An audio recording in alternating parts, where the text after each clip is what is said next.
In the quiet mountains of Appalachia, a child's act of courage uncovers a crime meant to stay buried forever. 10-year-old Malik Johnson stumbles upon a woman fighting for her last breath beneath freshly turned soil. That woman is Evelyn Carter, a powerful CO the entire nation believes is already dead, and her survival will expose a betrayal darker than anything Malik could imagine. The Appalachian mountains stretched endlessly across the horizon, rolling like waves frozen in time. Their ridges drenched in morning fog and stories older than anyone cared to date. In the foothills of eastern Tennessee, tucked between narrow gravel roads and weather-beaten trailers, lived 10-year-old Malik Johnson, a kid who had learned early that the world didn't spin the same for everyone. His home was a small wood cabin patched together by his grandfather decades before, its porch sagging slightly, its tin roof groaning each time the wind whipped down from the ridges. To tourists passing through, the area might have looked quaint or picturesque. To Malik, it was the only world he had ever known, a place where work started young, where neighbors survived on grit more than luck, and where dreaming too big felt dangerous because disappointment always came free. Most mornings Malik woke before the sun fully climbed over the mountain crest. His grandmother, Mrs. Johnson, would already be up tending the stove, boiling whatever breakfast they could afford that week, sometimes oats, sometimes just hot tea and a biscuit if the pantry was thin. She always hummed to keep her spirits steady, and she always told Malik the same thing before he stepped outside: use your eyes, baby. Trouble hides in places fools don't look. Malik used to think that meant watching out for copperheads under the porch or black bears that wandered close in the fall. He never once imagined it would apply to something far worse. The real reason he went out early, though, was firewood. Their old propane tank had been empty for weeks, and the price to refill it was more than they could spare. Firewood, on the other hand, was free if you didn't mind the miles of walking, the blisters, and the weight of a bundle bigger than your own torso. Malik didn't complain. Hardship wasn't something you talked about in Appalachia. It was something you carried like a backpack you didn't get to put down. That morning the air felt heavy, thick with the leftover damp of last night's rainstorm. Clouds still clung to the treetops, and the ground glistened from where the runoff had carved tiny trails through the dirt. Malik tugged the straps of the burlap sack on his shoulder and made his way up a narrow path behind the cabin. Each step was accompanied by the crack of twigs or the soft squish of mud under his worn sneakers. He scanned the forest floor for fallen branches, wood that was dry enough to burn but not so rotted it crumbled in his hands. His grandmother had taught him how to judge the feel of good firewood by weight and sound. She always said that surviving wasn't just about strength, but about knowing the land well enough to hear what it offered and what it warned against. As Malik walked deeper into the woods, he thought about school, or rather about the embarrassment of having to sit in class, pretending he hadn't heard kids whisper about the holes in his shoes. He also thought about how his grandmother never let him see her cry when bills stacked higher than paychecks. These thoughts rolled around his mind the way distant thunder rolled through the mountains, constant, low, always there even when the sky looked clear. He bent down to pick up a branch snapped clean by the storm when a feeling not quite fear, not quite curiosity crawled through him. Something was different. The woods, normally alive with chirps, rustles, and the restless chatter of the hillside, felt waiting, as if the trees themselves were holding their breath. Malik straightened slowly, gripping the branch like a tool rather than firewood. He listened. At first he heard nothing unusual. Just the creak of the pines swaying, the distant rush of the creek below, and the steady beat of his own heart thumping against his ribs. He told himself he was being jumpy because of the storm last night, or because he hadn't slept well. But then it came a soft, muffled sound, almost like someone trying to speak through heavy cloth. Malik froze. His first thought was an injured animal, maybe a dog trapped somewhere. His second thought was to go home, get his grandmother, pretend he never heard a thing. But he stayed where he was, eyes searching the ground around him. He took a step forward, then another. The sound came again, fainter but unmistakably human, an attempt at a groan or word, something shaped by desperation. Malik's chest tightened. Fear pulsed at the base of his neck, urging him to run. But something stronger held him in place, an instinct that had nothing to do with bravery and everything to do with compassion. He'd seen enough hardship to know when someone was hurting, and this was more than hurt. This was someone begging not to be alone. Malik followed the faint, broken noise toward a patch of disturbed soil beneath a cluster of maple trees. Mud was piled in uneven mounds like someone had dug quickly and sloppily. The earth looked fresh, too fresh to belong in a forest where the ground usually packed hard unless plowed by weather or wildlife. As he approached, his breath caught. Just inches above the dirt, dark, bruised fingertips poked through, twitching weakly. The world around him seemed to contract, the woods pressing in close. He felt the thud of his heartbeat in his ears, the sting of cold air in his lungs. No story he'd ever heard from neighbors, no warning from his grandmother, had prepared him for this. Malik knelt beside the disturbed soil, hands shaking uncontrollably. The fingers moved again, more sluggish this time, as if the person attached to them was running out of strength. Malik swallowed hard. 100 thoughts scrambled inside him. What if whoever did this was still nearby? What if the person underground was dangerous? What if he didn't act fast enough? What if he made it worse? But beneath all the fear was a quieter truth. If he walked away, whoever was trapped down there would die. And Malik, despite everything life had piled on him, wasn't the kind of kid who could live with that. Driven by a mix of instinct and dread, he dropped the branch he'd been carrying and began tearing at the wet soil with his bare hands. The mud clogged under his nails, smeared across his arms, and chilled his skin, but he kept digging. Each handful of dirt revealed more of a hand, then a wrist bound by rope, then the edge of a torn sleeve. He dug until his breath came in ragged gasps, until his arms trembled from effort and panic. When he finally uncovered enough of the figure to realize it was a woman, unconscious, bruised, gagged, and fighting for her final moments of life, Malik didn't pause. He didn't let fear take over. He kept digging because no one else was there to do it, and because somewhere deep inside, he understood that this moment would define everything that came after it. He was right. Malik's hands were shaking so badly he barely felt the cold mud anymore. His breath hitched each time he brushed away another layer of soil, terrified he would uncover something he wasn't ready to see. The woman's arm, once fully exposed, looked swollen and bruised. The rope around her wrist dug so deeply into the skin it had nearly disappeared beneath the pressure. Malik's heart hammered in his chest as he leaned closer, unsure of what to do next. He had never seen anyone hurt like this, not even in the harsh stories adults whispered when they thought kids weren't listening. He wiped the mud from his forehead with the back of his wrist, leaving a streak that matched the ones already smeared across his cheeks. The woman's fingers twitched again, weak, barely there, like a fading signal from a radio struggling to stay alive. Malik lowered his ear near her mouth, and though he couldn't make out words, he felt the faintest warmth of breath against his skin. That tiny movement lit a spark of determination inside him. She wasn't gone, not yet. That meant he still had a chance to help her, even if he didn't know how. He backed up just enough to get leverage, then dug faster, pulling the dirt away from her shoulders, her upper torso, and the edges of a torn jacket that probably had once been expensive. It made no sense to him why someone wealthy would end up here, buried like trash in the woods behind his house. But Malik didn't waste time trying to understand cruelty. He focused on freeing her enough to pull her upward. He reached for the rope around her wrists, tugging at it until his hands burned. It didn't budge. He glanced at the small folding knife clipped to his belt. A tool his grandmother made him carry when gathering wood. Jubagzogs aren't the only things hiding in the brush, she'd say. His fingers struggled to open the blade with how slick they were with mud, but after a few tries, he cut through the thick rope. As soon as it snapped, the woman's arms fell limply to her sides, lifeless except for a faint, involuntary tremor. Her head was still partially embedded in the soil, and Malik feared removing dirt too fast might hurt her, so he worked carefully, scooping handfuls from around her face until a cloth gag appeared dark, wet, and tied cruelly tight. He hesitated only a second before untying it. Mud coated his palms and made the knot slippery, but after a desperate tug it came loose. The woman sucked in air, not in a strong gasp but in a jagged, painful struggle that made Malik's stomach twist.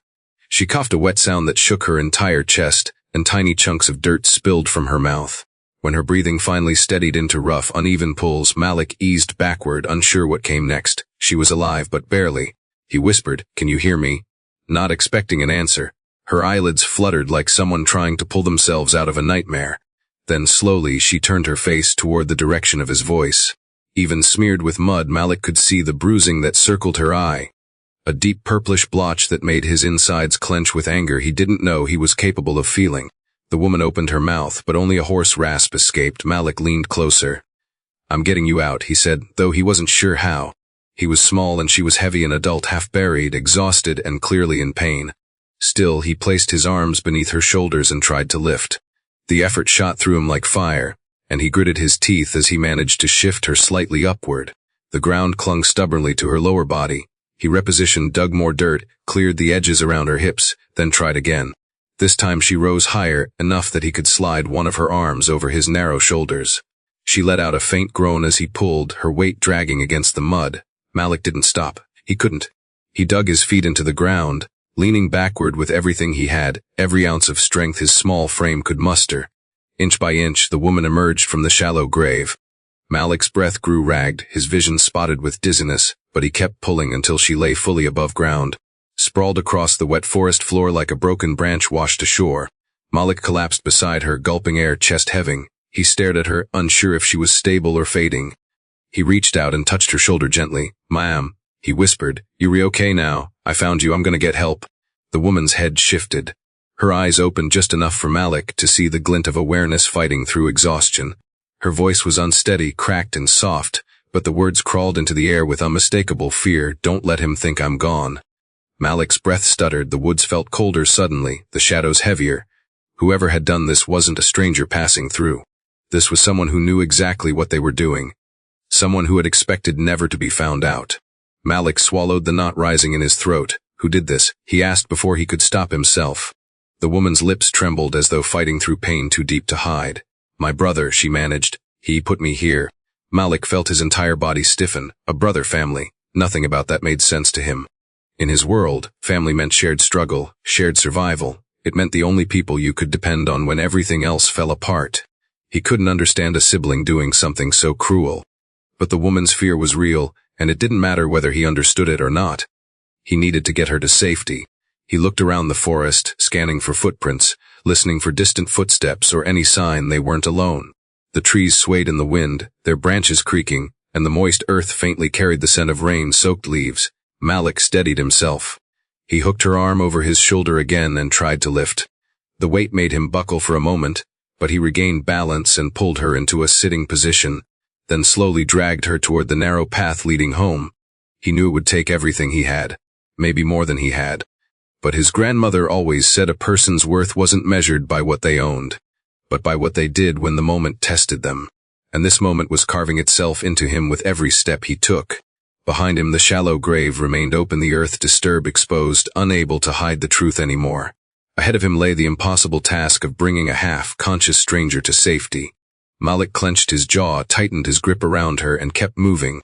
Her faint breath brushed against his shoulder, reminding him with every inch he dragged forward that he was the only lifeline she had, and turning back wasn't an option he would ever choose. Malik dragged the woman inch by inch through the forest. His small frame strained under the weight of a life far heavier than anything he had ever tried to carry. The muddy path was uneven, slick from the morning storm, and every step felt like he was fighting the mountain itself. His sneakers slipped more than they held, and twice he nearly lost his grip on the woman's arm. Still, he refused to stop. The thought of leaving her alone in the woods even for a minute felt wrong in a way he couldn't explain. She had been buried alive. If he didn't get her home, she might not survive the hour. He kept repeating the same words in his head, "Don't let him think I'm gone." Her voice, faint and ragged, echoed against the inside of his skull, urging him forward. He didn't know who him was beyond the single word brother, and that was enough to fill Malik with a twisting dread that made him move faster. The forest had a way of carrying rumors. His grandmother often said the Appalachian hills could hold secrets better than people could. Malik suddenly felt aware of every rustle, every crack of a branch beneath his feet. As if the mountains were bearing witness to something important, something dangerous. He refused to let fear slow him down. The woman's weight shifted, slumping harder against him, and Malik stumbled, almost falling face first into the dirt. He steadied himself against a tree, breath hitching. "You okay?" he whispered to her even though he wasn't sure she could hear. "We almost there." His arms trembled violently from the strain. Mud streaked across his jeans and shirt, clinging to him like another layer of exhaustion. His palms burned, scraped raw from digging through the earth, and his fingers felt swollen, stiff, like they no longer belonged to him. But every time he looked at the woman's bruised face, something in him hardened an instinct deeper than fear or fatigue. She needed him, and that was enough. He took another step, and another. The trees finally began to thin, giving way to a narrow clearing led downhill toward his home. He knew this stretch well. It was where he usually paused to rearrange the firewood, drink water, or sit in the shade when the heat got bad in the summer. Today he didn't stop. If anything, he pushed harder, his feet sliding down the slope as gravity helped carry their combined weight. The woman groaned as her body jerked along the mud. Malik froze for half a second, startled by the reminder that she was still fighting for breath. "I'm sorry," he muttered, adjusting her arm so it wouldn't drag over a root. "I'm trying." The sound of her struggling breath surged him forward again. As they reached the edge of the clearing, Malik's lungs burned like he'd swallowed a mouthful of gravel. Sweat mixed with mud ran down his temples. His legs wobbled under him, threatening rebellion with every movement. But then, breaking through the last row of pines, he saw it the old wooden cabin he called home. The place was nothing special, weathered and patched with mismatched boards, but in that moment, it looked like the safest place in the entire world. Just seeing it renewed something inside him, restored a small reservoir of strength he didn't know he still had. He pulled the woman toward the porch, each step a battle between determination and the aching fatigue gnawing at him. When her weight sagged even more, Malik gritted his teeth and planted his feet, forcing his small muscles to keep firing. The porch creaked as he dragged her onto the first step, then the second. He braced himself and hauled her the rest of the way up, collapsing beside her for several seconds as his body screamed for rest. But the moment he thought about catching his breath, the woman released another faint, pained sound that snapped him back into motion. He scrambled toward the front door, flung it open, and shouted with whatever voice he had left, "Grandma, I need help." The air inside the cabin smelled of boiling oats and wood smoke. Mrs. Johnson was tending to a pot at the stove, her back turned, humming the way she always did in the mornings. She jumped at the urgency in Malik's voice, spinning around with a look of confusion that quickly turned to alarm when she saw the mud covering him from head to toe. "Lord, what happened to you?" she demanded, wiping her hands on her apron as she hurried forward. Malik didn't try to answer. Words felt too heavy in his mouth. Instead, he grabbed her wrist and pulled her outside. The moment her eyes landed on the woman sprawled across the porch, bruised and barely conscious, she gasped so sharply Malik felt it in his chest. For a moment she didn't move, as if trying to piece together the impossible scene in front of her. Malik braced himself for anger, for disbelief, for panic. Instead, his grandmother stepped forward with surprising steadiness, dropping to her knees beside the woman. Her hands, worn from years of work, moved with practiced urgency as she touched the woman's forehead, checked her breathing, and examined the rope marks around her wrists. "Dear God," she whispered, her voice trembling not from fear but from heartbreak. "What kind of monster would do something like this?" Malik swallowed hard. She said her brother. Mrs. Johnson's eyes narrowed, sharp and knowing. "Family doesn't do this," she muttered. "Blood ain't a guarantee of goodness." She stood abruptly, her movements decisive. "Help me get her inside." Malik nodded and positioned himself beside her. Together, they lifted the woman as carefully as they could. Mrs. Johnson taking most of the weight, Malik supporting her legs. They carried her into the cabin, laying her gently on the narrow cot near the window where morning light filtered across the room in soft gold. The woman's chest rose and fell in jagged motions. Her lips were pale, her breathing unsteady. Mrs. Johnson brushed a strand of mud-caked hair from her forehead and murmured, "We'll keep you safe now." Malik watched, chest still heaving from exertion, mud drying thick on his skin. A strange mix of relief and dread settled over him. He had saved her from the earth, but now she was here. And whoever had put her in that grave might realize soon enough that she wasn't where he left her. The weight of that truth pressed into Malik's mind more heavily than the woman's body ever had. Whatever came next would be even harder, and he wasn't sure if he was ready, only that he had no choice but to try. Evelyn's eyes flickered open as the cabin's morning light crept across the wooden floor, painting everything in muted gold and shadow. Malik and his grandmother had managed to get her inside, but her body felt heavier than it should have, and every breath reminded her of the narrow grave she had just escaped. The air smelled of wood smoke and boiled oats, ordinary and safe. But it was the contrast to the horror outside that made Evelyn's chest tighten. She tried to sit up, only to let out a sharp gasp. Malik, already at her side, put a hand on her shoulder, steadying her. "Take it easy," he whispered. "You safe here. You okay?" His voice carried a calm she hadn't expected from someone so young. Every part of her wanted to scoff, to reject the idea that a child had pulled her out of death, yet the reality was undeniable. Her own brother, Richard, had buried her alive, and had taken a 10-year-old boy in worn sneakers to drag her from the mud that should have been her grave forever. She closed her eyes, drawing on what little strength she had left. Malik glanced at his grandmother, who nodded once, as if granting permission for the boy to speak. "She's asking her brother," Malik said quietly. Evelyn's lips quivered, but she nodded faintly.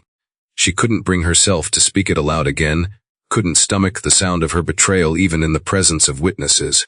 Malik's grandmother, Mrs. Johnson, had a look on her face that combined disbelief with a hard-earned resolve. "Blood doesn't make family," she said softly, brushing dirt and sweat from Malik's cheek as if he were the more delicate one in the room. Malik swallowed, staring at Evelyn, unsure what to say.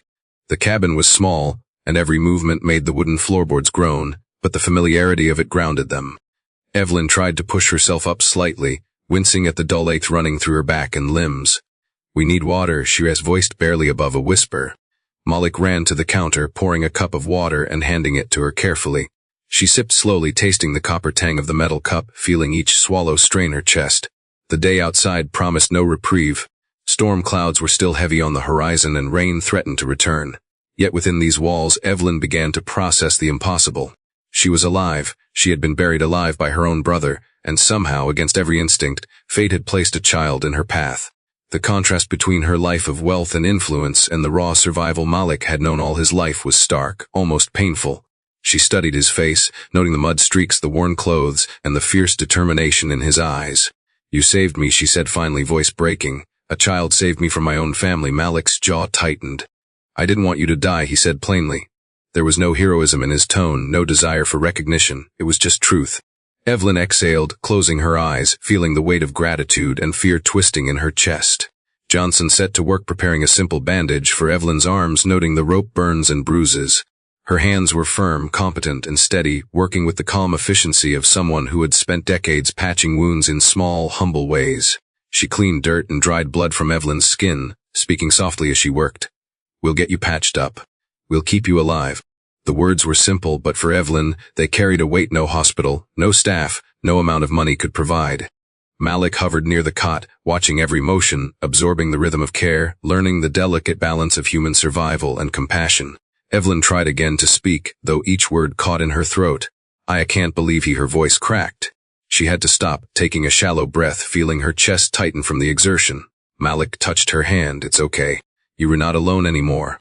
The acknowledgement was more powerful than any rescue plan, more sustaining than adrenaline, more vital than anything else she had known in her adult life. Outside, the mountains were restless. The wind rattled the old tin roof, and distant thunder suggested the storm was moving back in. The contrast was jarring. A world that could kill in silence, yet inside this little cabin, life continued, fragile and stubborn. Evelyn's mind began to race, thinking ahead. She had to expose Richard.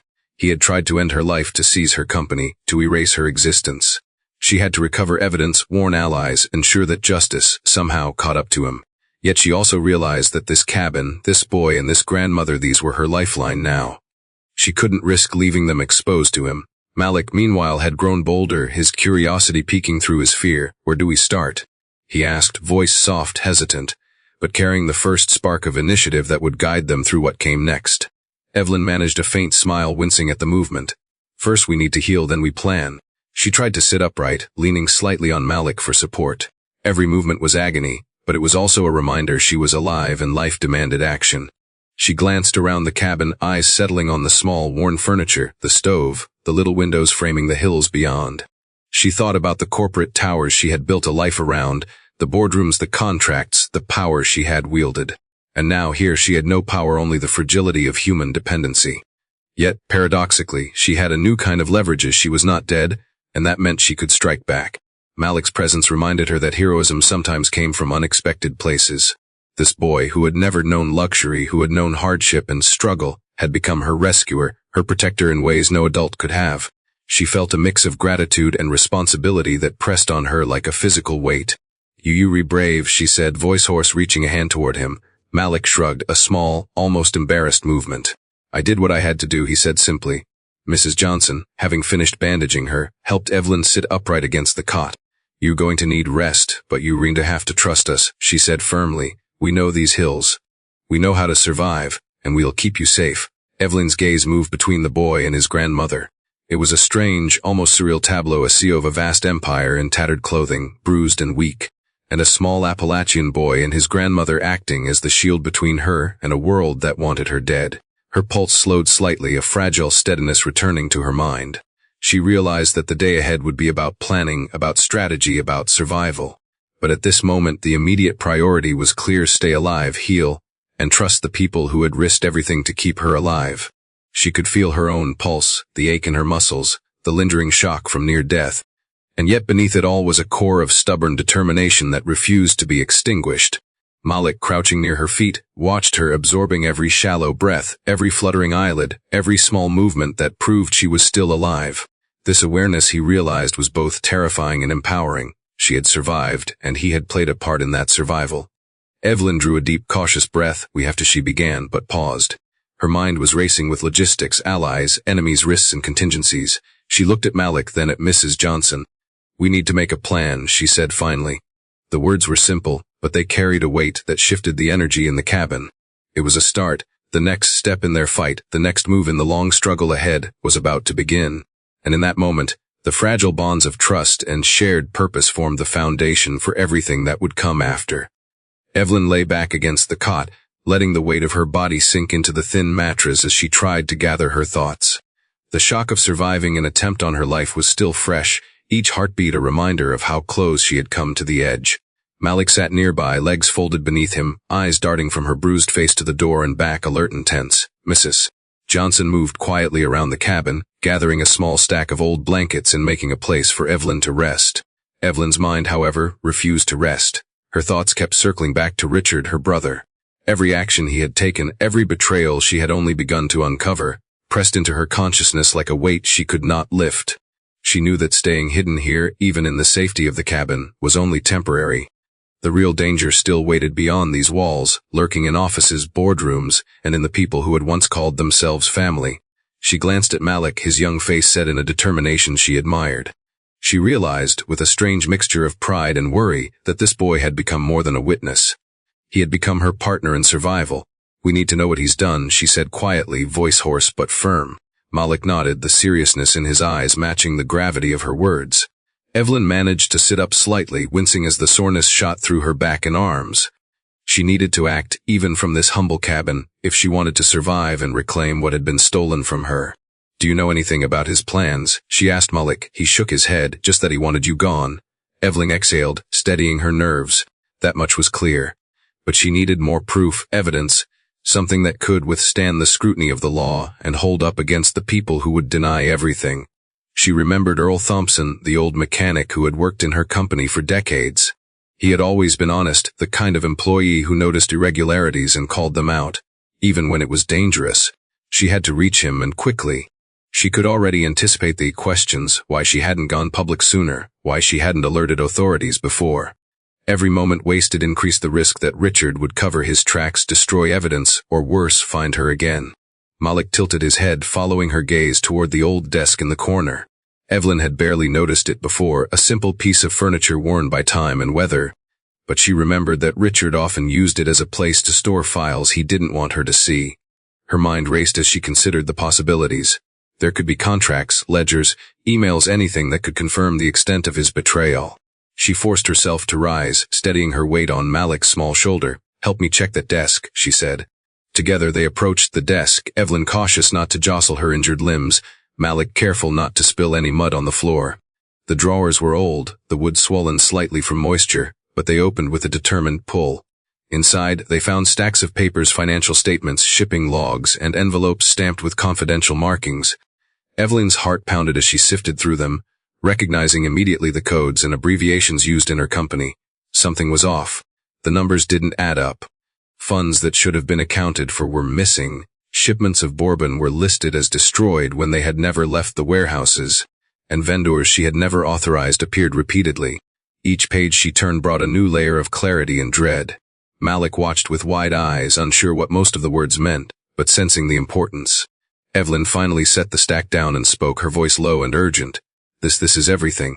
Richard has been siphoning money, falsifying shipments, and covering up chemical adulterations in our bourbon. He's been preparing this for months, maybe years. Malik's mouth opened slightly, then closed, the weight of comprehension hitting him in a way only a child could experience. Evelyn continued, a sharp edge in her tone now, fueled by both fear and anger. "If we can secure this, if we can get it to the right people, we can stop him.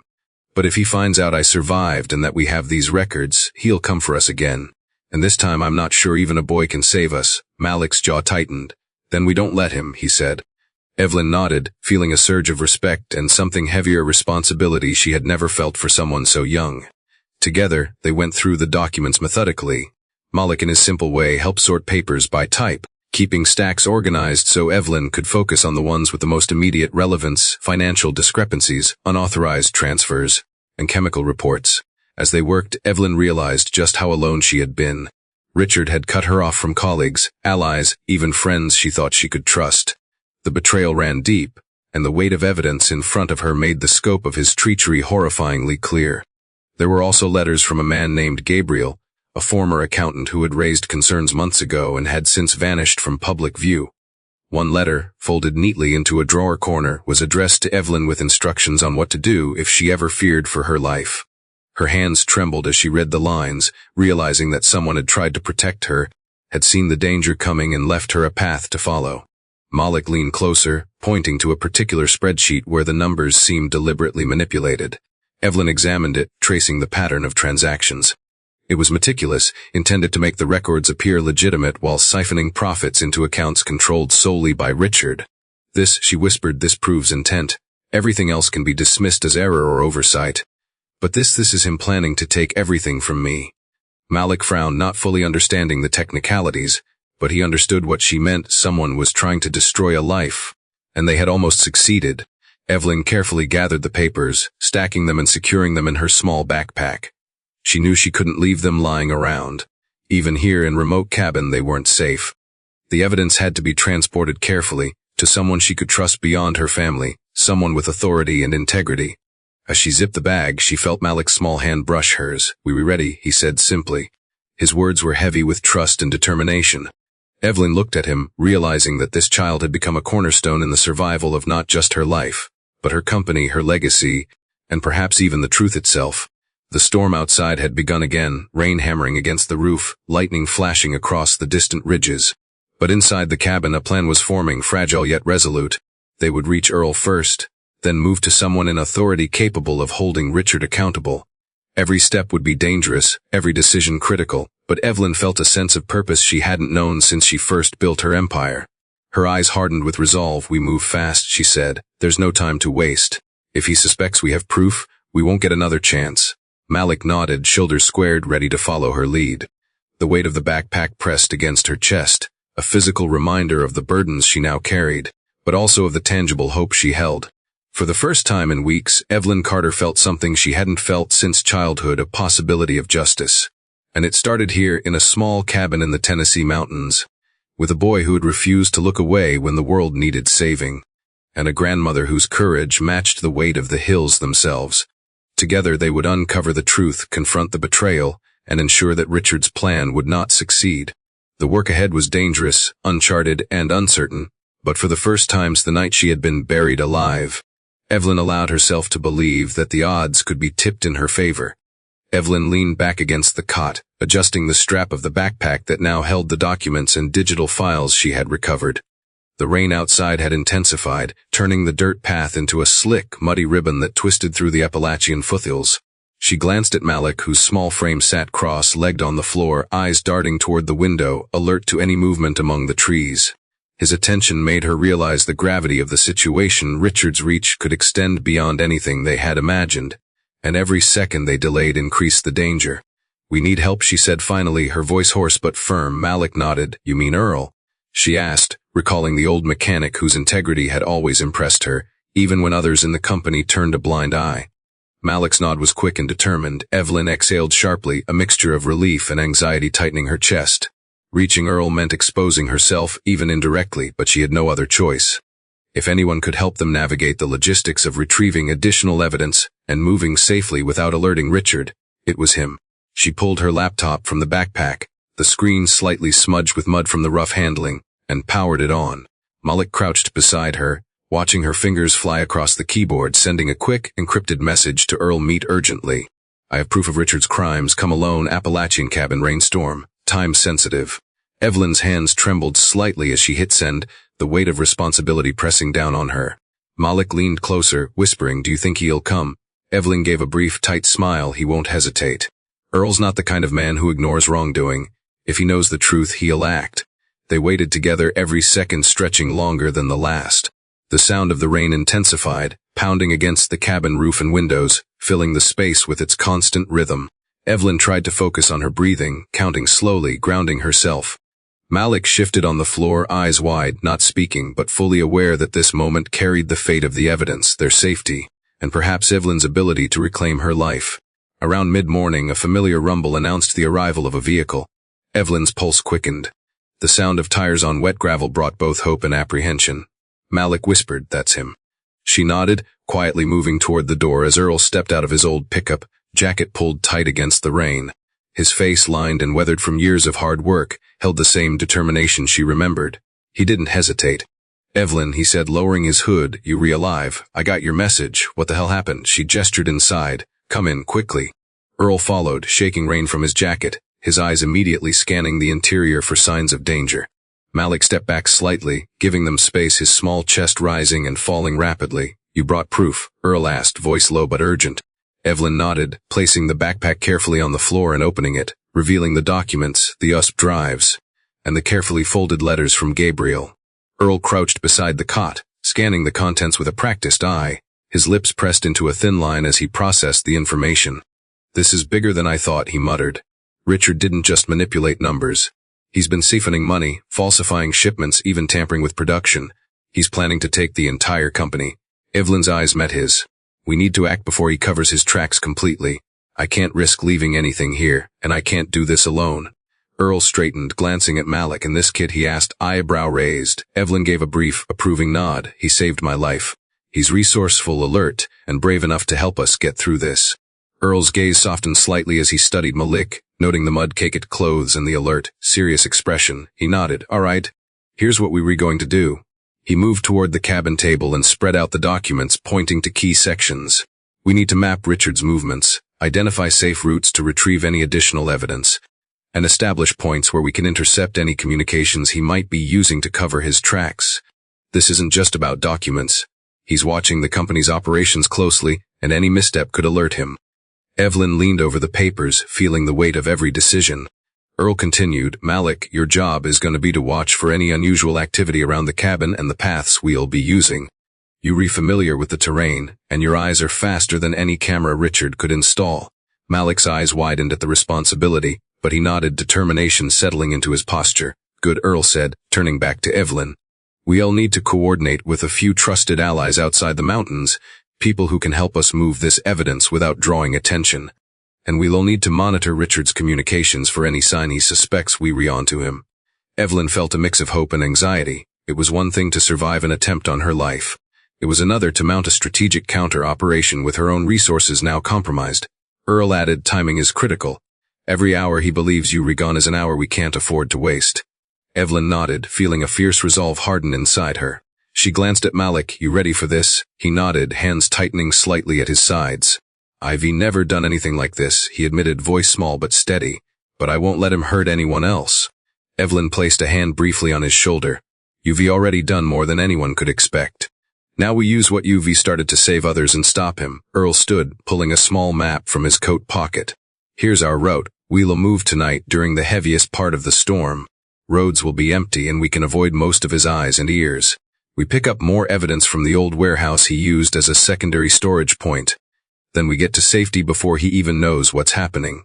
Evelyn studied the map, memorizing the route, noting every potential hazard, every location where the terrain might either help or hinder them. The storm outside intensified, and the rain lashed against the cabin, but inside, a plan was forming, delicate but precise. "We'll need supplies," Earl continued. "Flashlights, gloves, rainproof containers for the evidence, and a secure vehicle to move it all. Every precaution matters." Malik watched the exchange, absorbing every detail, every nuance of strategy, as if he were a small general preparing for a battle. Evelyn felt a surge of respect and gratitude for the boy and for Earl. This was a team born out of crisis, each person contributing something indispensable. As the afternoon wore on, they worked together, organizing the documents, marking the map, and preparing the items they would need for the night's operation. Evelyn felt a creeping adrenaline push through her exhaustion, replacing fear with purpose. They would act. They would reclaim what Richard had tried to steal. They would expose the truth, and together they would survive. Malik moved quietly, fetching supplies, double-checking routes, and keeping a watchful eye on the woods. Earl coordinated logistics and prepared contingencies, his experience guiding every decision. Evelyn, though injured and wary, organized the evidence and strategized their next steps, her mind sharper than it had been in days. The storm outside raged on, but inside the cabin, hope and determination burned brighter than the flashes of lightning over the Appalachian ridges. They were ready to move, ready to confront danger, and ready to begin the process of reclaiming what had been nearly lost. For Evelyn, this wasn't just about survival anymore. It was about justice, truth, and reclaiming the life that had been stolen from her. And it all began with the boy who refused to look away when the world needed saving. The rain had slowed to a drizzle by late afternoon, but the forest paths were still slick with mud, forcing Malik, Evelyn, and Earl to move cautiously through the dense Appalachian foothills. The backpack carrying the critical evidence weighed heavily against Evelyn's shoulders, a constant reminder that they could not afford to make a single mistake. Earl led the way, navigating through the familiar, twisting trails with the confidence of someone who had spent decades working with the terrain, while Malik followed closely, alert to every movement in the trees. Evelyn, despite her bruises and exhaustion, focused on steadying herself and keeping the backpack secure, understanding that what they carried was the key to exposing Richard's betrayal. Each step brought them closer to the warehouse Richard had been using as a secondary storage site for falsified shipments and hidden documents, yet every shadow seemed to hold potential danger. Evelyn kept her thoughts sharp, replaying what they knew about Richard's routines. He was meticulous, paranoid, and used a network of trusted associates to monitor his operations. That meant the warehouse could be guarded, monitored, or even trapped, and their approach needed to be calculated. As they neared the ridge overlooking the property, Malik froze, pointing toward a faint outline of a building through the thinning trees. The warehouse, a corrugated steel structure worn by years of neglect, rose against the backdrop of rolling hills. Evelyn surveyed the area, noting the absence of vehicles or personnel, but she reminded herself not to assume safety. Earl crouched, lowering his voice. "We move quiet fast. Check the perimeter first. Malik, you watch the tree line. Evelyn and I will handle the entry." Malik nodded, gripping a small flashlight he had brought along, scanning the woods for any sign of guards or unexpected movement. They approached the building carefully, each footfall cautious on the damp ground. The air carried the faint scent of chemicals, bourbon and rust, mixing in a way that made Evelyn shiver. She remembered the reports they had uncovered falsified bourbon shipments with dangerous additives intended to increase profits at the cost of consumer safety. The reality of what they were about to uncover weighed heavily on her. Earl checked the side door and found it unlatched. "Lucky for us," he muttered, pushing it open just enough to slip inside. The warehouse interior was dim, streaked with shafts of gray light through rusted windows, dust motes floating in the air. Rows of stacked barrels and crates formed narrow corridors. And Evelyn realized this would be perfect for hiding evidence, or for Richard to hide anything that could incriminate him. She followed Earl through the maze, flashlight beam dancing across labels and scuffed wood. Malik stayed near the entrance, his small figure barely noticeable in the shadows, eyes sharp and ears straining for any hint of movement. They found the first stash of documents tucked behind a stack of crates. Evelyn carefully pulled out folders containing falsified invoices, internal memos, and shipping logs. She flipped through them quickly, her stomach knotting with each page. The scale of Richard's deception was staggering. "This is worse than I thought," she whispered, glancing at Earl. He nodded grimly, already pocketing us drives and taking photos of the files with his own phone. "We need everything," he said. "If we miss even a single piece, he could spin it."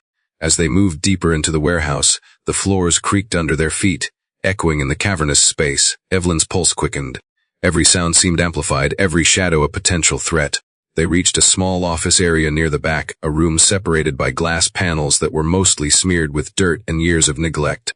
Earl gently pushed open the door. Inside, filing cabinets lined the walls, some locked, others hanging open with papers spilling onto the floor.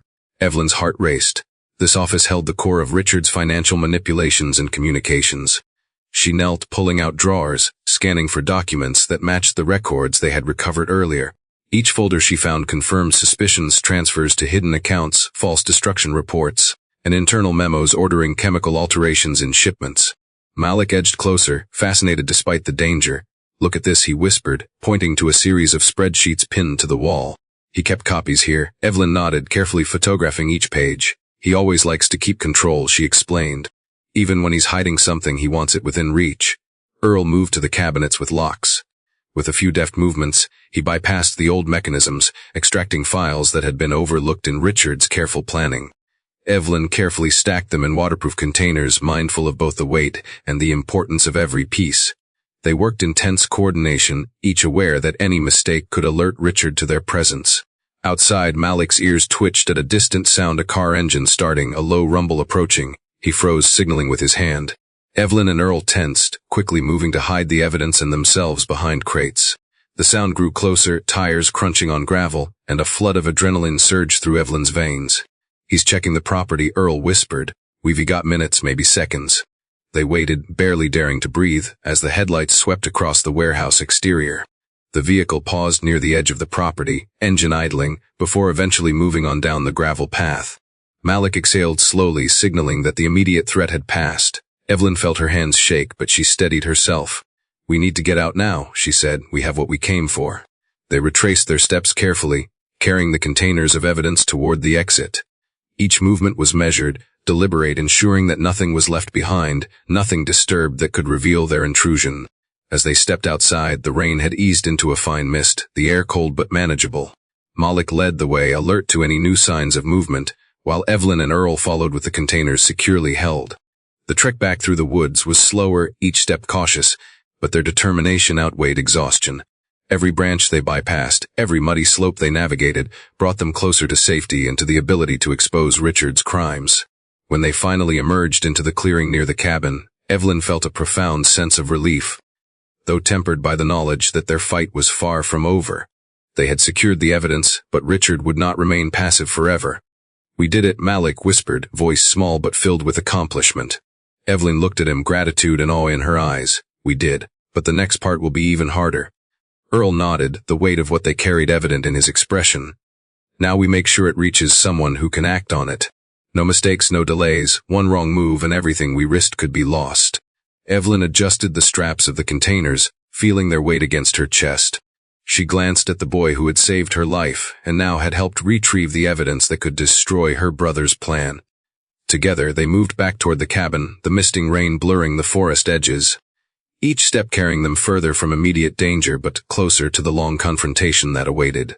The warehouse operation had been a success, but Evelyn knew that this was only the beginning. The night ahead would demand strategy, courage, and careful execution. And in that quiet determination, she realized that with Malik and Earl beside her, she had allies she could trust implicitly, even in the face of the betrayal that had nearly cost her everything. The rain had begun to let up entirely, leaving the forest floor damp and treacherous with mud. Evelyn, Malik, and Earl moved carefully through the underbrush, the weight of the containers pressing against Evelyn's chest as though reminding her that the stakes had just multiplied. Each step was deliberate, calculated. They couldn't afford a single misstep.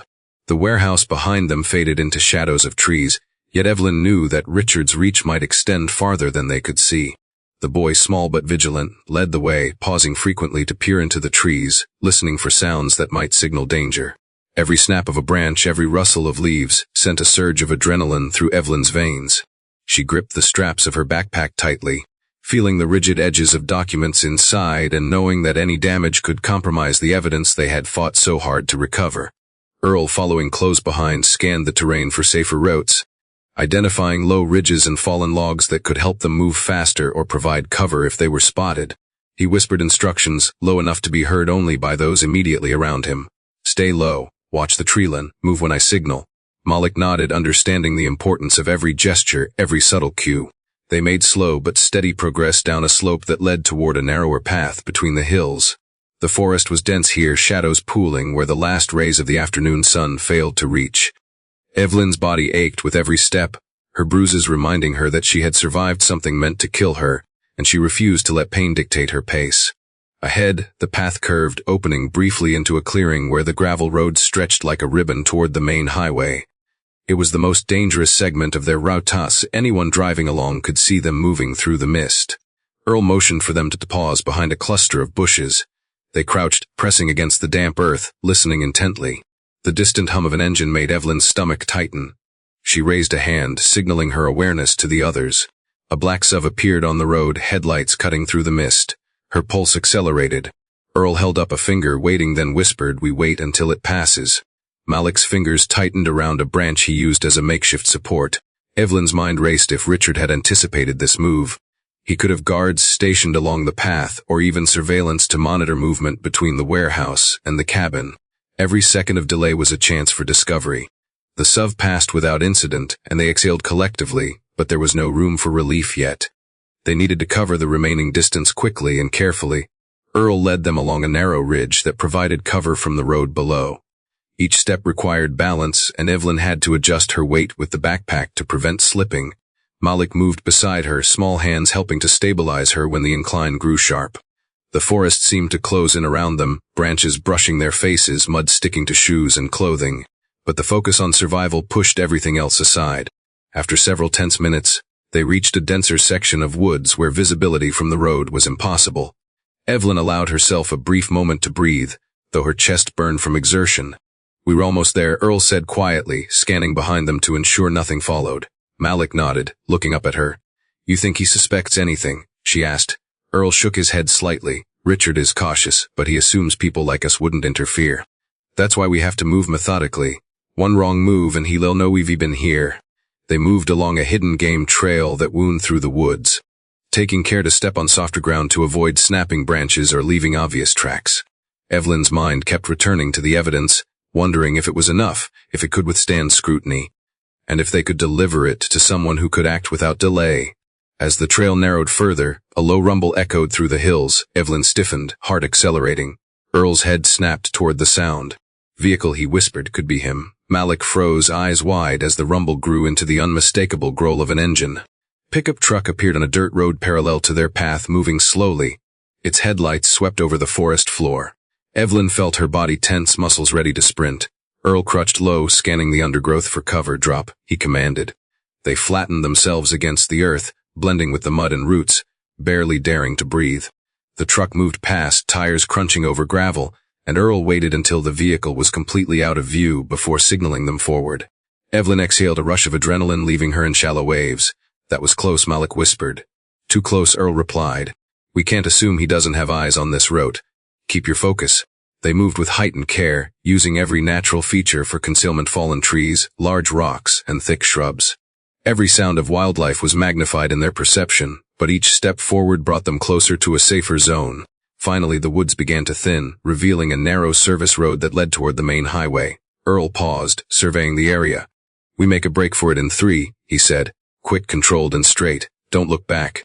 Evelyn gripped the backpack, feeling the rigid edges of documents pressing into her chest. Malik's small hand rested briefly on hers, an unspoken show of reassurance. When Earl signaled, they moved together, sprinting along the service road. Their pace was fast but measured, keeping them low enough to avoid being spotted from the highway. Rain, slicked mud threatened to make them fall, but determination carried them forward. For several minutes, they covered ground, each step bringing relief and tension in equal measure. Evelyn's mind tracked every potential threat, calculating what they would do if they were spotted, if the truck returned, if Richard's men were waiting. Yet with each step, she felt a growing sense of empowerment. They were in control now, even in the face of danger. As they reached a denser section of trees closer to the highway, they slowed to a cautious walk. Evelyn's muscles burned, but she ignored the ache, knowing that stopping too soon might make them vulnerable. Malik stayed close, eyes scanning, alert to movement in the woods and on the road. Earl led them to a slight depression in the ground near a culvert, a spot that provided concealment and cover from the road above. Evelyn crouched, taking deep breaths, feeling her pulse gradually slow as they rested. "We made it this far," Earl said, his voice low but firm. "Now we need to move with the same caution for the next stretch. Highway access will be tricky, and any wrong move can undo everything." Evelyn nodded, adjusting the backpack once more. She looked at Malik, who met her gaze, silent but resolute. Together, they were no longer simply surviving, they were actively shaping the outcome, taking steps to ensure that Richard's crimes would not go unchecked. The night was approaching, the forest around them dimming as shadows stretched and merged with the mist. They had moved from the immediate danger of the warehouse into a phase of calculated risk. Every step from here on required focus, precision, and courage. But Evelyn, Malik, and Earl knew that turning back was not an option. They were carrying the truth, and the pursuit of justice demanded that they navigate the treacherous miles ahead with unwavering determination. The forest seemed to close around them as they prepared for the final push toward the road where they could access safer territory, each step taking them further from Richard's immediate reach, but closer to a confrontation with the truth and the reckoning that was coming for him. By the time Evelyn, Malik, and Earl reached the outskirts of the mountains, twilight had begun to stretch across the Appalachian horizon, painting the sky in muted oranges and purples. The air was crisp, carrying the scent of wet leaves and distant smoke from a farmhouse chimney, reminding Evelyn of the ordinary world they had temporarily left behind. Her muscles axed from the journey, the bruises she carried a constant reminder of the attempt on her life, but she refused to slow her pace. Malik walked beside her, his small hands brushing against the backpack that contained the crucial evidence, every step measured and deliberate. Earl moved ahead, scanning the open areas and keeping an eye on the shadows for any potential followers. Evelyn's mind was focused on one objective: reach the contact who could turn the evidence into action, someone beyond the reach of Richard's influence. They approached a nondescript building at the edge of a quiet suburban area, a 2-story brick office that had once housed a mid-level federal financial oversight office. Evelyn had arranged to meet Harold Simmons, a former high-ranking inspector known for his integrity and his refusal to let corporate corruption go unchallenged. The building appeared abandoned at first glance, but the lights flickering from the office windows confirmed someone was inside. Earl led them along a side alley, avoiding the main entrance and providing a discreet entry point. Malik's eyes were wide, reflecting both curiosity and the tension of what they were about to undertake. Evelyn could feel the weight of responsibility pressing against her chest. This was more than survival now. This was about holding someone accountable and preventing further harm. They stepped into the lobby quietly, and an elderly man with sharp eyes and a deliberate gait emerged from the shadows. Evelyn Carter. He asked, voice calm but commanding. She stepped forward. Yes, and these are the people helping me, she said, nodding toward Malik and Earl. Simmons studied them for a moment, his gaze lingering on the boy and the containers they carried. I've been expecting you, he said.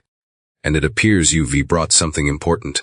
Evelyn unzipped the backpack carefully, revealing the folders, drives, and other documents they had recovered. Simmons leaned over, examining the contents without touching them, his eyes scanning quickly, absorbing the details in seconds that would have taken a novice hours. This is extensive, he said, voice tight with urgency. Richard Carter's operations go beyond what I anticipated. Falsified shipments, financial diversion, chemical adulterations. This isn't just corporate mismanagement, it's criminal. Evelyn nodded. Exactly. And if he continues unchecked, people could be hurt, and the company could be destroyed from the inside. Simmons straightened, motioning them into a small conference room. We need to ensure the integrity of this evidence. I can coordinate secure copies and begin an internal verification without alerting anyone tied to him. But we have to move carefully. He has eyes everywhere. Malik sat on the edge of the table, his small frame tense. Do you think he'll come after us? He asked, voice barely above a whisper. Evelyn placed a reassuring hand on his shoulder. We've gotten this far, and now we're in the hands of someone who knows how to protect us. Harold will help. Simmons gestured toward a locked cabinet in the corner. We can store some of this here while we begin cross-checking against financial records. Anything that can be corroborated strengthens the case and ensures he can't destroy it. Earl set the containers down, the weight of their mission settling like a stone in the room. We need a strategy, he said. Richard's not going to sit back quietly once he realizes she's alive and we have the evidence. We need to act fast and keep ahead of him. Evelyn nodded, her energy fueled by determination and a long, suppressed sense of justice. We'll coordinate timelines, trace the accounts, and confirm the shipments, she said, voice steady despite fatigue. Once we have confirmation, we go public and involve the proper authorities. Simmons leaned back in his chair, his gaze intense. You've done the hard part, getting the evidence out without detection. Now it's about preparation and precision. We can't allow leaks, mistakes, or haste to give him a chance to retaliate. Malik, still absorbing the gravity of the situation, finally spoke. So what do we do next? Simmons smiled faintly, a mixture of respect and approval in his eyes. We verify the evidence, map out the operations, and prepare for controlled disclosure. You all need to understand the importance of every document, every transaction, and every record. One error could compromise the entire effort. Evelyn and Earl nodded in agreement. The room felt tense but purposeful, the urgency of their mission palpable. Evelyn took a deep breath, focusing on the series of steps that lay ahead. They began by organizing the evidence, labeling documents according to type, importance, and relevance to Richard's known operations. Simmons advised on secure digital copying procedures, encrypting the files and storing multiple backups in ways Richard could not access or intercept. Malik assisted in handling the physical documents, learning quickly how to organize and catalog without damaging the materials. We need to prioritize financial records, Simmons explained, then cross-reference shipment logs and chemical reports. Once verified, the evidence will be almost impossible for him to contest. Evelyn listened intently, her mind racing with calculations, timelines, and potential responses from Richard. Earl worked alongside Simmons, providing first-hand knowledge of warehouse locations, shipment irregularities, and the subtle signs of manipulation that only someone with experience could identify. Together, the four of them formed a small but formidable team, blending Evelyn's insider knowledge, Earl's operational experience, Simmons' expertise in investigation and law, and Malik's unique perspective and vigilance. Hours passed with methodical focus, the gravity of their work pressing into the room like a living presence. They carefully cataloged every piece of evidence, photographed documents for redundancy, and double-checked digital copies against the originals. Evelyn felt a cautious optimism growing within her. For the first time since being buried alive, she had a tangible plan to expose her brother's crimes, and she had allies who could help her see it through. Malik, sitting cross-legged on the floor, watched with wide eyes, understanding that their actions could change the course of the company and protect countless people from Richard's recklessness. The realization imbued him with a sense of responsibility and maturity beyond his years. Simmons finally leaned back, reviewing the cataloged evidence. "We were ready," he said, voice firm. "The next step is controlled disclosure. Once verified, we will involve authorities and ensure the information reaches the right channels safely." Evelyn's heart beat faster. "Then it begins," he said quietly, the weight of her near-death experience giving gravity to her words. Earl nodded. "It's not over yet. Richard will respond. We have to stay vigilant, but we're in a position of strength now." Malik smiled faintly, a mixture of pride and relief showing on his youthful face. Evelyn looked at him. Recognizing that he had become more than just her rescuer, he was a key part of the operation. The three of them, together with Simmons, had created a situation in which truth and justice could triumph, but only if they remained disciplined, careful, and relentless. The rain had stopped entirely now, leaving the city streets wet and reflective under the fading light. Outside the office, the world seemed ordinary, yet inside, a complex web of strategy, evidence, and resolve had been woven. Evelyn understood that the upcoming days would require courage, foresight, and unwavering commitment. Richard Carter had underestimated them all, and that miscalculation would be the foundation upon which they built their case. The meeting with Simmons marked the transition from survival to active pursuit of justice. It was the moment when evidence became power, and when Evelyn realized that, with the right allies, even the most carefully constructed betrayals could be dismantled. They were no longer fleeing. They were preparing to confront, expose, and ultimately bring accountability to the man who had tried to destroy everything she had built. The next morning, Evelyn woke to the muted hum of the office building around them. The rain from the previous night had turned the streets into slick mirrors of gray, reflecting the low morning sun and casting a subtle, almost deceptive calm over the city. She adjusted the backpack beside her, now empty since the evidence had been transferred into secured containers in the conference room.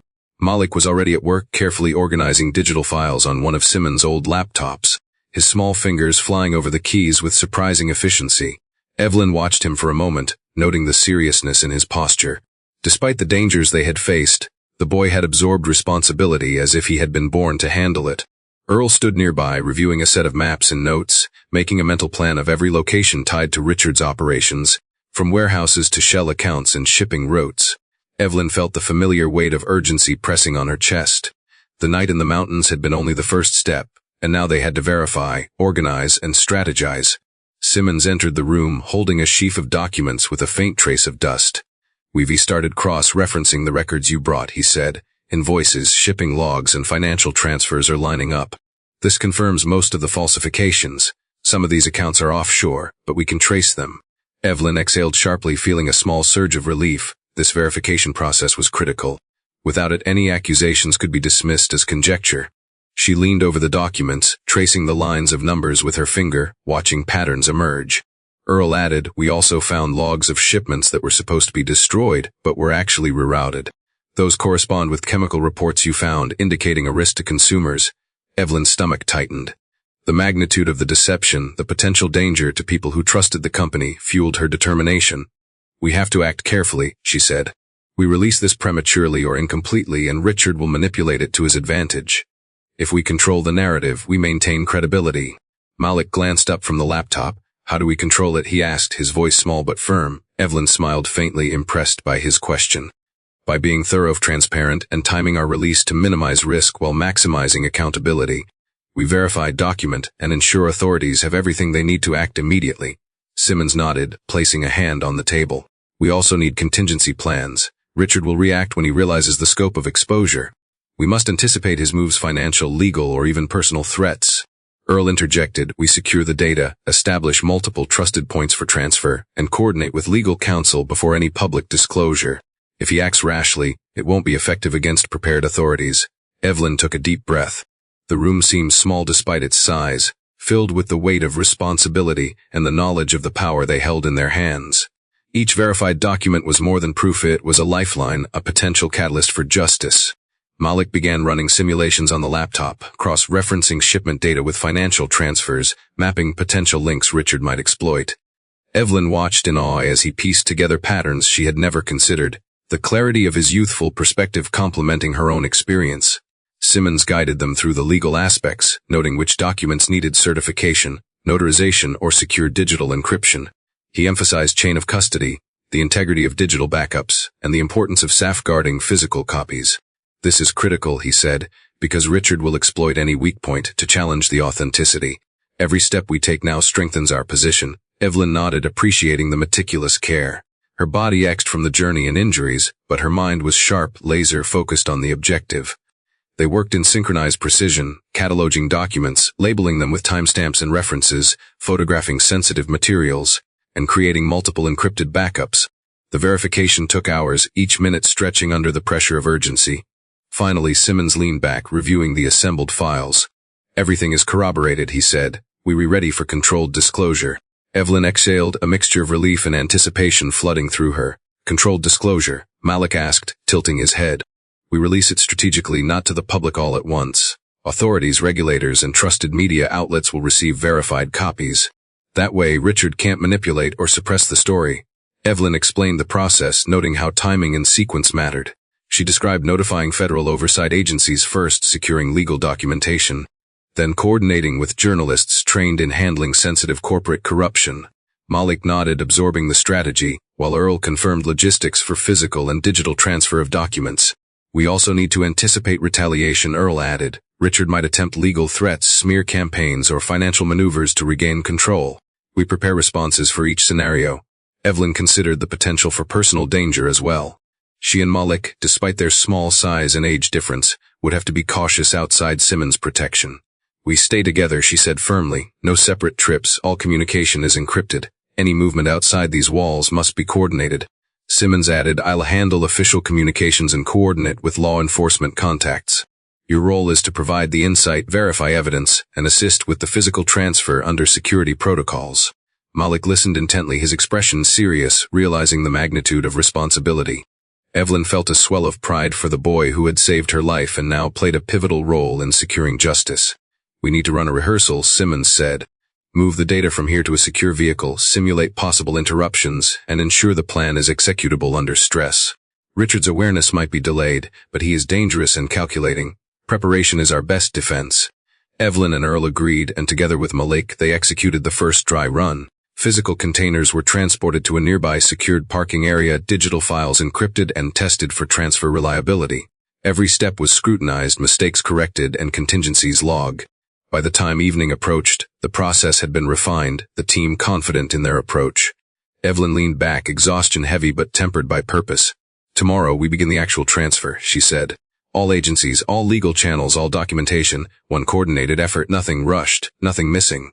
Malik exhaled, settling onto a chair with a mix of fatigue and satisfaction. Earl surveyed the room, maps and files spread across tables. We've done everything we can to secure this. Now it's up to procedure and precision. Evelyn glanced at Simmons, who offered a slight nod. The system works if we stick to it.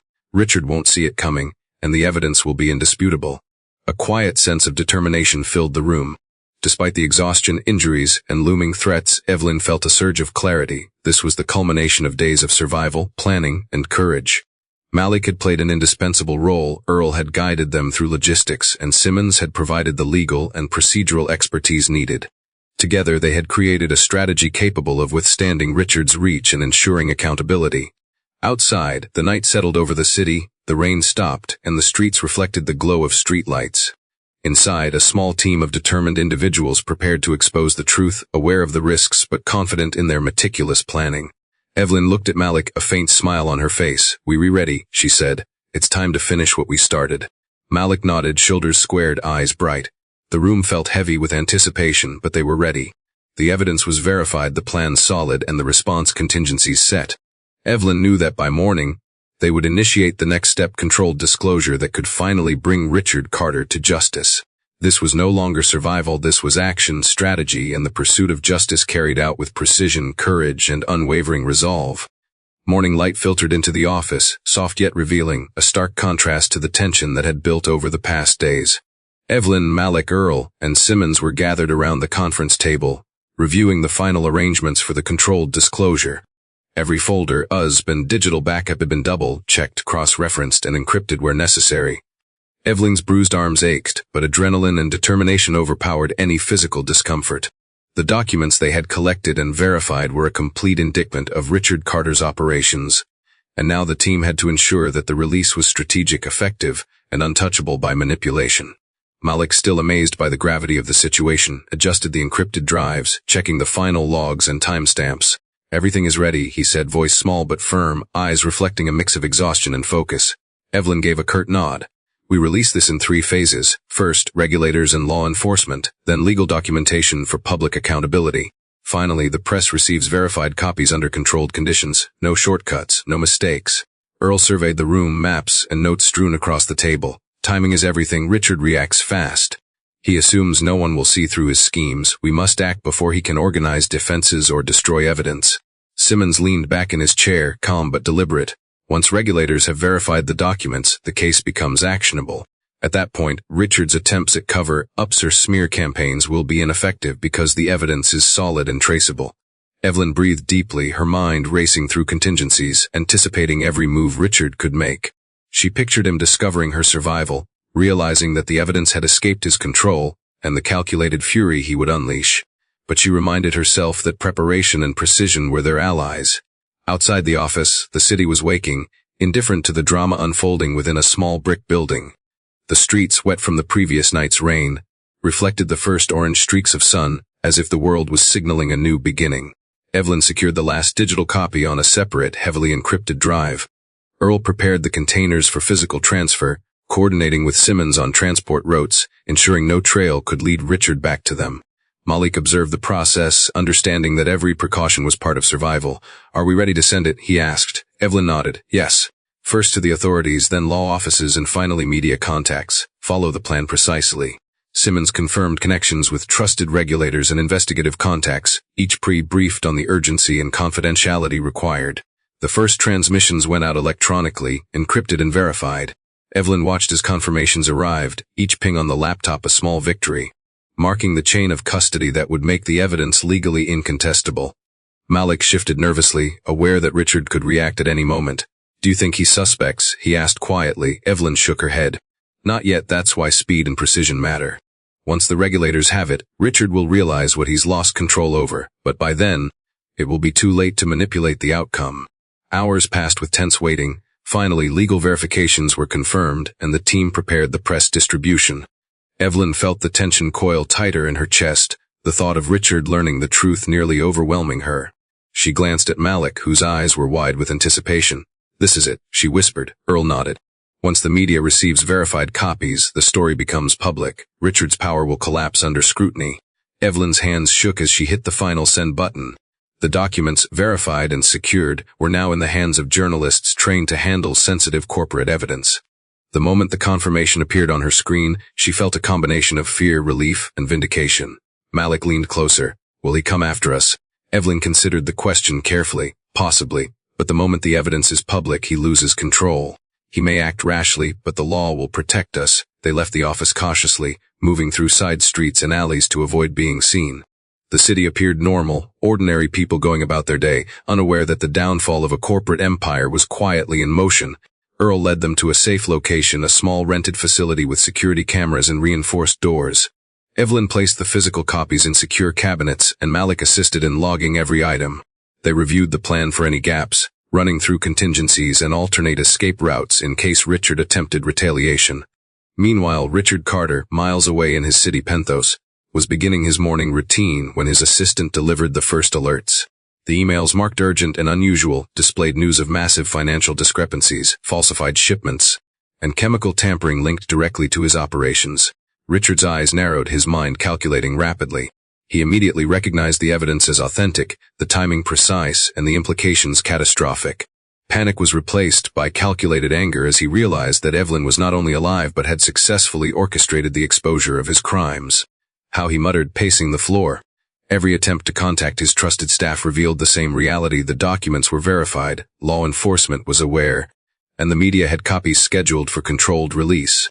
Richard's empire, built on manipulation and secrecy, was crumbling faster than he could contain. Evelyn, unaware of Richard's immediate reaction, focused on the next steps. She coordinated with Simmons to monitor the initial coverage and responses, ensuring no misinformation could be injected into the narrative. Malik, observing her composure, felt a surge of admiration. Despite everything, she remained strategic, calm, and deliberate. Earl, meanwhile, coordinated with physical security teams to protect them and manage any threats of retaliation. As the media began releasing verified stories, the public reaction was immediate. Corporate analysts, regulators, and ordinary citizens reacted to the revelations with shock, disgust, and demand for accountability. News outlets highlighted the verified evidence, emphasizing the scope of Richard's manipulation and the near-fatal consequences of his schemes. Richard, watching the unfolding crisis from his office, understood the full magnitude of exposure. Panic surged briefly, then cold calculation returned. He began organizing legal counsels, public statements, and attempts to deflect blame. But the chain of verified documents made nearly every strategy ineffective. Evelyn and her team monitored the unfolding events, anticipating potential moves and preparing responses. Malik, sitting beside her, whispered, "It's working." Evelyn allowed herself a small, measured smile. "Yes," she said, "it is. But we stay vigilant. Richard will fight back." The day progressed with strategic releases, interviews, and updates from authorities confirming the authenticity of the evidence. The combination of law enforcement verification, media coverage, and public scrutiny created a protective buffer around Evelyn and her allies. Any attempt by Richard to obstruct or retaliate would now be met with both legal consequences and public attention. For Evelyn, the moment marked the culmination of days of survival, courage, and meticulous planning. Malik, who had begun the day as a boy who rescued her, had evolved into an essential partner in executing justice. Earl's experience and Simmons' legal acumen had ensured every step was precise and effective. Together, they had transformed near death and betrayal into accountability, ensuring that Richard's actions could no longer go unchecked. By the evening, Evelyn allowed herself to exhale fully. She knew Richard would continue to react, but his power had been significantly reduced, his empire exposed, and the path toward justice firmly in motion. For Malik, Evelyn, Earl, and Simmons, the day represented more than a victory. It was a moment that proved courage, preparation, and teamwork could overcome even the most calculated treachery. Evelyn glanced at the boy and the two men who had risked so much alongside her. "We did it," she said softly, the words heavy with exhaustion and relief. Malik smiled faintly, understanding that their actions had changed the course of many lives, including their own. Outside, the city moved on, oblivious to the intricate battle waged in its midst, unaware that justice had been carefully orchestrated and delivered in precise, undeniable measure. Inside, a small team knew that while challenges remained, they had acted decisively, exposing the truth, protecting the innocent, and ensuring that a betrayal that had nearly destroyed everything would not go unpunished. By early morning, the city was alive with the hum of traffic and the distant sirens of police activity. Yet within a secured law enforcement facility, Evelyn, Malik, Earl, and Simmons watched as the culmination of their efforts began to unfold. The verified evidence they had carefully prepared had been submitted to federal authorities, and the investigation had moved quickly. Agents had reviewed the documents, traced the fraudulent accounts, and verified the falsified shipments and chemical adulterations that Richard Carter had orchestrated. Evelyn felt a mix of anxiety and cautious optimism as she waited for confirmation of the next steps. Malik sat close, his small hands folded neatly, eyes scanning the monitors showing activity reports and updates from the field. Earl paced behind them, mapping potential escape routes and anticipating Richard's movements. Aware that a man of his resources and cunning would not surrender quietly, Simmons finally entered the room with a folder marked urgent. "They've issued a formal indictment," he said, laying the papers on the table. "Richard Carter is officially charged with multiple counts of fraud, endangerment, and attempted concealment of criminal activity. Arrest warrants have been issued." Evelyn's heart raced as she absorbed the words. After days of fear, preparation, and strategic maneuvering, the legal system had begun to catch up with the man who had tried to destroy her life. Malik leaned closer to look at the documents, nodding slowly as the gravity of the charges sank in. "So he's going to prison?" he asked. Evelyn nodded, exhaling in relief. "If the process goes as it should, yes, but we still have to be cautious. He may attempt to evade arrest, manipulate associates, or disrupt operations to delay or interfere with law enforcement," Earl agreed. "We've seen his level of cunning. Our priority now is to ensure he's apprehended quickly and that no one can compromise the case or the safety of those involved." The team worked to coordinate with FBI, local police, and legal representatives to ensure that Richard could be arrested without opportunity for escape or sabotage. Evelyn's input, combined with Earl's operational knowledge and Simmons' legal expertise, allowed authorities to establish a secure perimeter around his primary residence and secondary locations tied to his business activities. Malik, though young, was briefed carefully on safety protocols and what to do in case of any immediate threat. As the law enforcement teams prepared to execute the arrest, Evelyn felt a wave of apprehension. Even with all their preparation, the possibility that Richard might act violently or attempt to flee remained real. Earl placed a reassuring hand on her shoulder. "He's surrounded, they've covered every exit. This ends today." Around mid-morning, the coordinated operation began.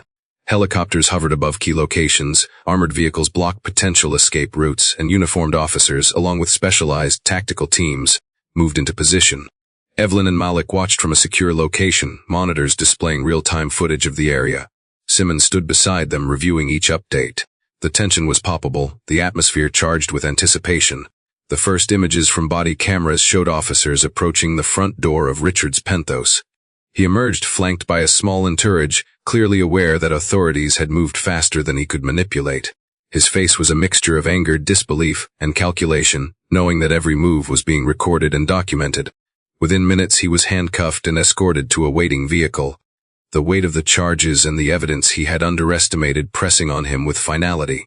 Evelyn felt a surge of relief, a tension she hadn't realized had held her entire body release in one exhale. Malik smiled faintly, recognizing the moment as a victory, though he knew that vigilance would still be necessary. "It's over," he whispered. Evelyn placed a gentle hand on his shoulder. "Not completely, but it's a critical step. He can't harm anyone now, and the evidence will ensure accountability." Earl coordinated with law enforcement to secure the offices and warehouses, ensuring that all sensitive materials were protected and that any further manipulation by Richard's associates could be prevented.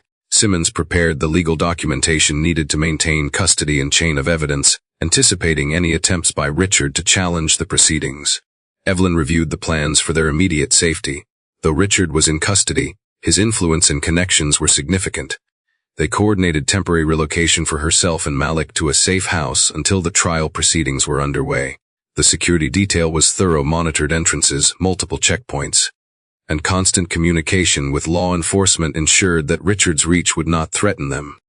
Malik, though still young, understood the importance of following the instructions carefully, staying close to Evelyn, and not drawing attention to themselves.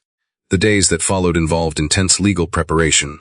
Attorneys reviewed every piece of evidence, confirming that everything collected, documented, and verified could be used effectively in court. Evelyn participated actively, providing first-hand accounts of the attempt on her life, the falsification of company records, and the manipulations that Richard had orchestrated. Each session reinforced the clarity and completeness of the evidence, solidifying the case for the prosecution. Malik observed the adults with interest, learning the importance of careful documentation, strategic planning, and adherence to legal protocols. Even at his age, he could understand that precision and truth were their strongest allies. Earl maintained communication with authorities and monitored any movements by Richard's remaining associates, ensuring that no interference could compromise the proceedings. Evelyn, while exhausted from the physical and emotional toll, remained focused on ensuring that justice was executed thoroughly. Media attention began to grow as the story of Richard's indictment and arrest became public. Journalists highlighted the verified documents, the near-fatal attempt on Evelyn's life, and the corporate fraud that endangered countless consumers. Public interest surged, but the team remained careful to manage exposure, protecting both Evelyn and Malik from unnecessary attention. Court dates were set, and Richard's legal team attempted to challenge the authenticity of the evidence. But the meticulous documentation and chain of custody ensured that every claim could be countered effectively. Evelyn testified, Malik by her side, describing the sequence of events, the threats she had faced, and the coordinated efforts to recover and verify evidence. The prosecution presented digital and physical evidence with precise, airtight presentation. Each document, each record, each verified shipment log reinforced the charges and demonstrated the scope of Richard's actions. The court proceedings moved with intensity, but Evelyn felt a growing confidence in the system, recognizing that preparation, diligence, and courage had shifted the balance decisively. Finally, after weeks of hearings, review, and deliberation, the judge issued a ruling. Richard Carter was held accountable for his crimes, facing significant prison time, fines, and the legal consequences of his attempted concealment and fraudulent actions. Evelyn exhaled, the weight of uncertainty lifting, replaced with a sense of accomplishment and relief. Malik smiled, a mixture of pride and exhaustion on his young face. Earl, Simmons, and the security team ensured that Evelyn and Malik could transition back to a more normal routine, while still remaining protected until the legal system finalized the measures needed to secure their safety. Evelyn reflected on the journey from being buried alive to reclaiming control over her life and her company. The coordinated effort, careful planning, and courage of a young boy and a dedicated team had transformed near tragedy into justice. The world outside continued on its pace, but within Evelyn's life, order had been restored, accountability established, and the threat of Richard's influence neutralized. She knew challenges might remain, but the critical phase had been achieved. Richard was captured, the evidence secured, and both she and Malik could finally begin to rebuild their lives with the assurance that justice had prevailed. The winding roads of Appalachia stretched before Evelyn's car like a ribbon of memory, each curve bringing her closer to the mountains that had sheltered her, and the boy who had saved her life. Malik sat beside her, leaning back in the seat, his face pale but alert, watching the familiar trees whip past in a blur of green and brown. The ride was quiet, though the air between them was charged with anticipation. For days they had been caught in a whirlwind of evidence collection, legal coordination, and strategic planning. Now, finally, they were heading home, back to the cabin where the journey had begun, where the roots of survival had first taken hold. Evelyn's heart raced with a mixture of relief and apprehension. The mountains had always been a place of refuge, but returning here meant confronting memories of fear and near death. She had survived an attempt on her life, exposed her brother's crimes, and seen justice begin to unfold. Yet the thought of reconnecting with her grandmother, of seeing the place where Malik had risked everything to save her, brought both excitement and vulnerability. Malik, small hands gripping the edge of the seat, broke the tension with a question. "Do you think Grandma will be mad?" Evelyn turned to him, a faint smile crossing her face despite her exhaustion. "Not mad," she said. "Worried, maybe. But she'll be glad to see us safe." Earl drove steadily, his eyes on the road, the mountains' peaks looming in the distance. He had guided them through dangerous territory, coordinated with law enforcement, and ensured that the transfer of evidence had been successful. Now his role was one of support and reassurance, helping Evelyn and Malik return to safety. As they crested the final hill and the cabin came into view, Evelyn felt a surge of emotion. The structure, weathered and modest, looked the same, yet the significance it held had changed. It was not just a home. It had become a sanctuary, the site of rescue and survival. Malik's eyes widened as he recognized the familiar porch and the lines of the gravel driveway. "We're home," he whispered, voice full of awe and relief. The car pulled up to the cabin, and Evelyn stepped out, stretching her aching limbs and feeling the cool mountain air on her bruised skin. Malik darted ahead, racing toward the porch with a mixture of joy and caution. The instinctive alertness of a boy who had faced danger and emerged victorious still present. Mrs. Johnson was standing at the doorway, arms crossed, her gaze scanning the tree line before settling on the approaching pair. When she saw Malik, then Evelyn, recognition and overwhelming relief softened her features. "Evelyn," she exclaimed, rushing down the steps and pulling her granddaughter into a strong embrace. Evelyn returned the hug, feeling the warmth, the steady heartbeat of a grandmother's love grounding her after days of uncertainty and fear. Malik lingered nearby, shyly allowing himself to absorb the reunion. Mrs. Johnson turned her sharp gaze toward him, but softened immediately when she saw his mud-streaked clothing and alert expression. "And you," she said, voice gentle but firm, "you've grown braver than any child should have to be." Malik shrugged, a small smile breaking across his face. "I just did what I had to do," he said.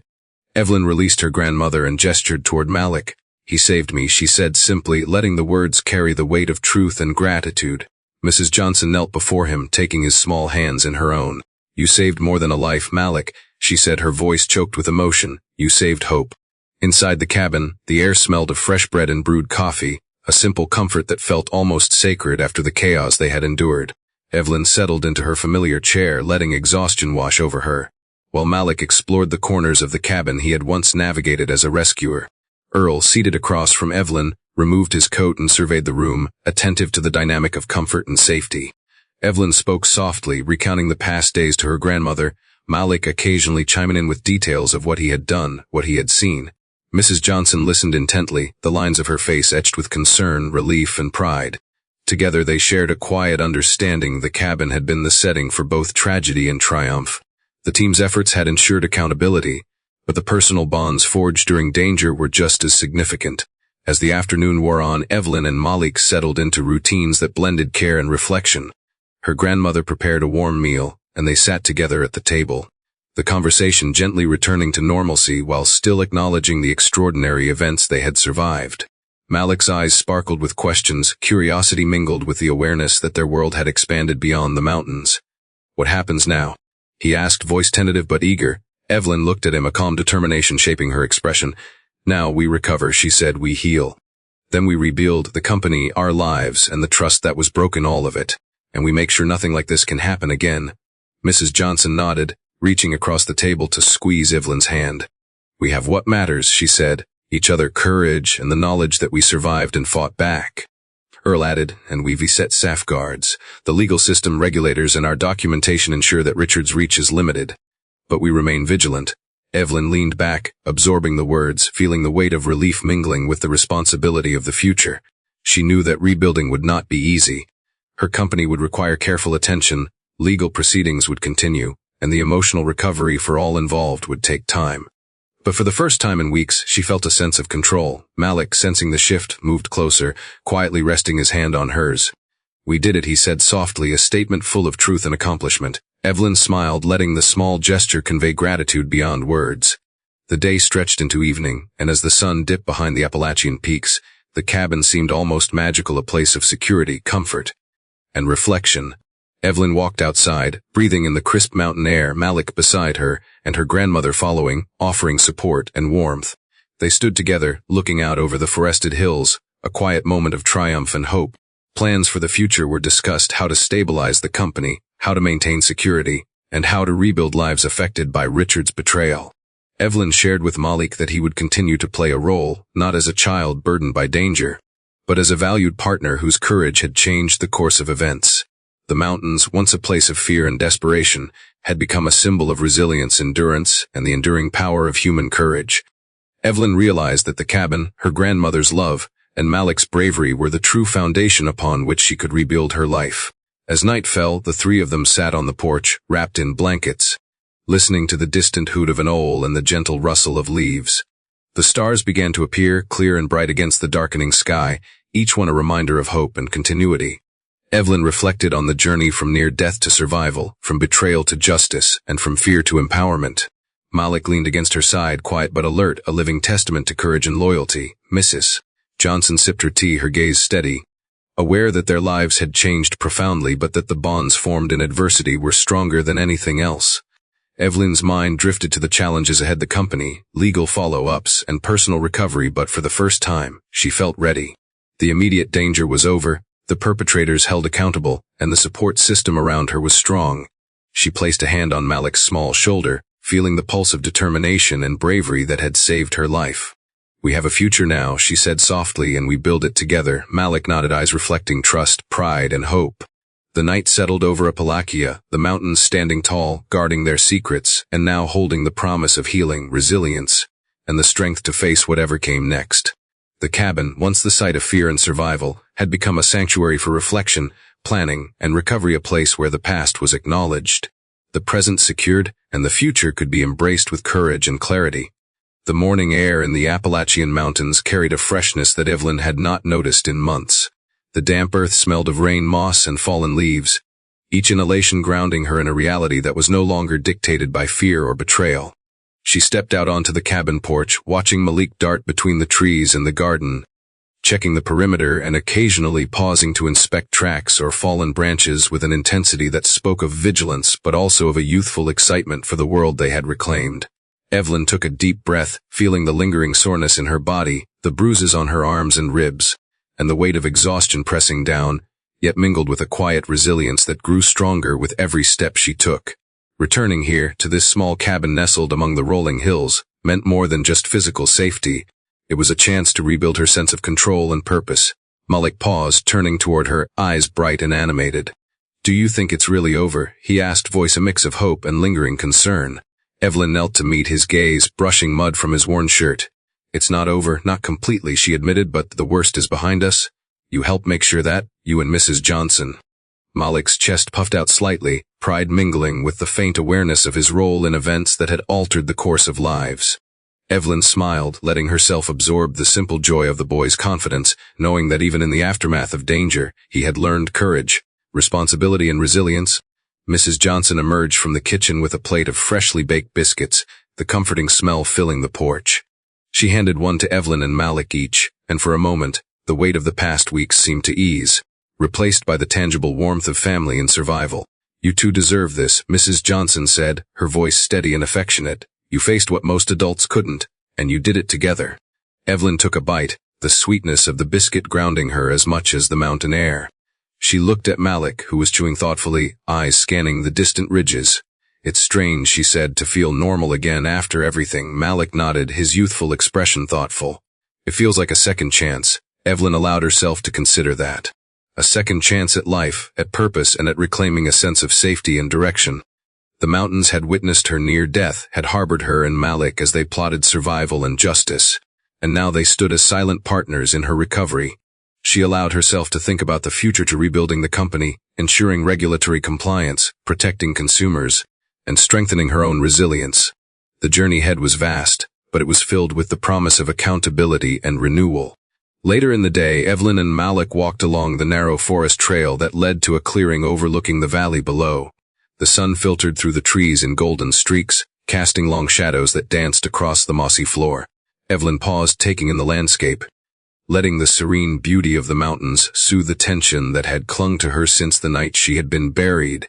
Malik sat on a fallen log, his small legs dangling over the edge, scanning the forest with curiosity and an understanding beyond his years. "I never thought the woods could be so safe," he said quietly, glancing at Evelyn. She sat beside him, placing a hand gently on his shoulder. "The woods were always safe," she replied. "They just needed us to learn how to move carefully through them, and to trust our instincts." Malik leaned against her, absorbing the warmth and the certainty of her words. Evelyn realized in that moment that the boy had not only saved her life, but had learned lessons of observation, caution, and responsibility that would carry him far beyond the mountains. As they sat together, the quiet moments allowed her to process the events that had unfolded: the betrayal, the near death, the evidence recovery, and the triumph of justice. She considered how fragile life could be, how quickly trust could be shattered, and how human courage could restore balance against overwhelming odds. Each thought was intertwined with the recognition that the mountains had sheltered them, that her grandmother's wisdom had guided them, and that Malik's bravery had been the catalyst for survival. That evening the cabin glowed with the warmth of the fireplace, casting flickering shadows across the walls. Evelyn, Malik, and Mrs. Johnson gathered around the table, sharing a simple meal and speaking softly about the future. Plans were made to gradually resume normal life, to reinforce security, and to begin rebuilding the company with ethical practices and transparency. Malik listened attentively as Evelyn explained her intention to create programs to prevent the kind of corporate negligence and danger that Richard had orchestrated. His eyes widened the complexity of the plans, yet he understood the underlying principle: responsibility and care must guide every action. Evelyn reflected on how much had changed. A boy who once had little experience with danger had become a key player in exposing corruption. A grandmother who had lived her life with humility and fortitude had provided both guidance and unwavering support. And Evelyn herself had faced mortality, betrayal, and near destruction, emerging with renewed focus and determination. The fire crackled as night settled over the mountains, the forest beyond the cabin deep and serene, offering protection and a reminder of continuity. Evelyn felt a profound gratitude for the safety and stability they had regained. She placed a hand on Malik's, appreciating the quiet strength that had carried them through the most harrowing moments. "We've done more than survive," she said softly. "We've created a foundation for something stronger, safer, and more enduring." Malik nodded, understanding in his own way. "We ready," he said simply, confidence in his tone. Evelyn smiled, feeling the truth in his words. The challenges of rebuilding were still ahead, but the bond between them, the experience they had endured together, and the lessons they had learned provided a steady compass. Over the following days, Evelyn began to organize her return to professional life. She worked with Simmons to ensure all legal safeguards were in place, coordinated with loyal staff to stabilize company operations, and planned educational initiatives to prevent future corporate malpractice. Malik assisted in small but significant ways, organizing documents, learning strategic thinking, and remaining vigilant while still finding moments to enjoy the freedom of the mountains. Mrs. Johnson provided the constant emotional support that Evelyn and Malik needed, ensuring that every meal, every conversation, and every small task reinforced safety, routine, and stability. Together, they rebuilt a rhythm of life that combined responsibility with recovery, reflection with action, and courage with care. Evelyn realized that the cabin, the mountains, and the bonds forged through adversity were more than a sanctuary. They were a symbol of resilience. each day spent within the protective embrace of Appalachia, with Malik by her side and her grandmother's guidance, was a step toward a future defined not by fear but by strength, ethics, and purpose. The night sky stretched above them, dotted with stars that mirrored the vast possibilities before them. Evelyn, Malik, and Mrs.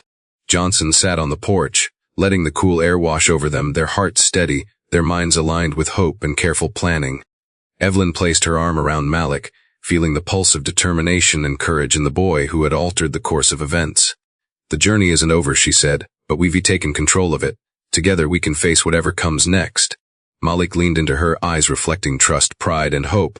In the quiet majesty of the Appalachian Mountains, surrounded by family and the enduring presence of the natural world, Evelyn felt the full weight of survival, justice, and the promise of renewal.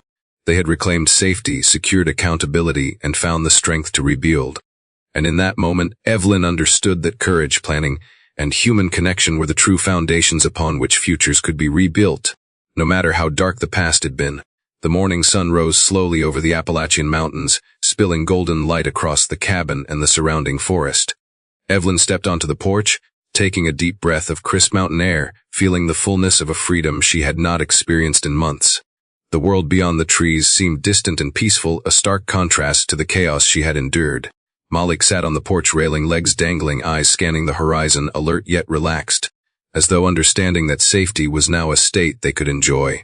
Mrs. Johnson moved quietly inside, preparing breakfast, the comforting smells of cooking filling the small cabin. The rhythm of ordinary life had returned, yet it carried a new weight, one built from courage, survival, and justice. Evelyn leaned on the railing, looking out over the valley below, thinking about the long journey that had led them here. Her near-death experience, the betrayal by her brother, the painstaking recovery of evidence, and the careful orchestration of justice had all come together to change her life profoundly. She felt gratitude, exhaustion, and an undeniable sense of accomplishment intertwining within her. Malik hopped down from the railing and approached, a grin breaking across his youthful face. "It feels different," he said. "Like everything we did, it really mattered." Evelyn reached down, ruffling his hair. "It did. Every step, every choice, you were part of something extraordinary." He smiled, shyly absorbing her words, understanding in his own way the enormity of the events they had survived and influenced. Inside, the cabin buzzed with the quiet energy of recovery. Breakfast was shared, each bite of food reinforcing stability, normalcy, and a sense of home that had been absent for far too long. Evelyn and Mrs. Johnson spoke about plans for the company, carefully discussing the steps needed to ensure transparency, ethical operations, and protections for employees and consumers. Malik listened attentively, fascinated by the ways in which decisions, evidence, and courage intersected to influence outcomes. Evelyn realized that he had grown not only in courage but in understanding, developing a keen sense of responsibility and empathy that would guide him in the years ahead. Later in the day, Evelyn walked with Malik along the edge of the forest, observing the trees swaying gently in the breeze, the sun casting long shadows over the rolling hills. She reflected on the lessons learned. Vigilance, courage, and collaboration were invaluable, but so was the capacity for empathy, trust, and resilience. Malik skipped ahead, stopping occasionally to inspect tracks, branches, or distant wildlife, always returning to her side.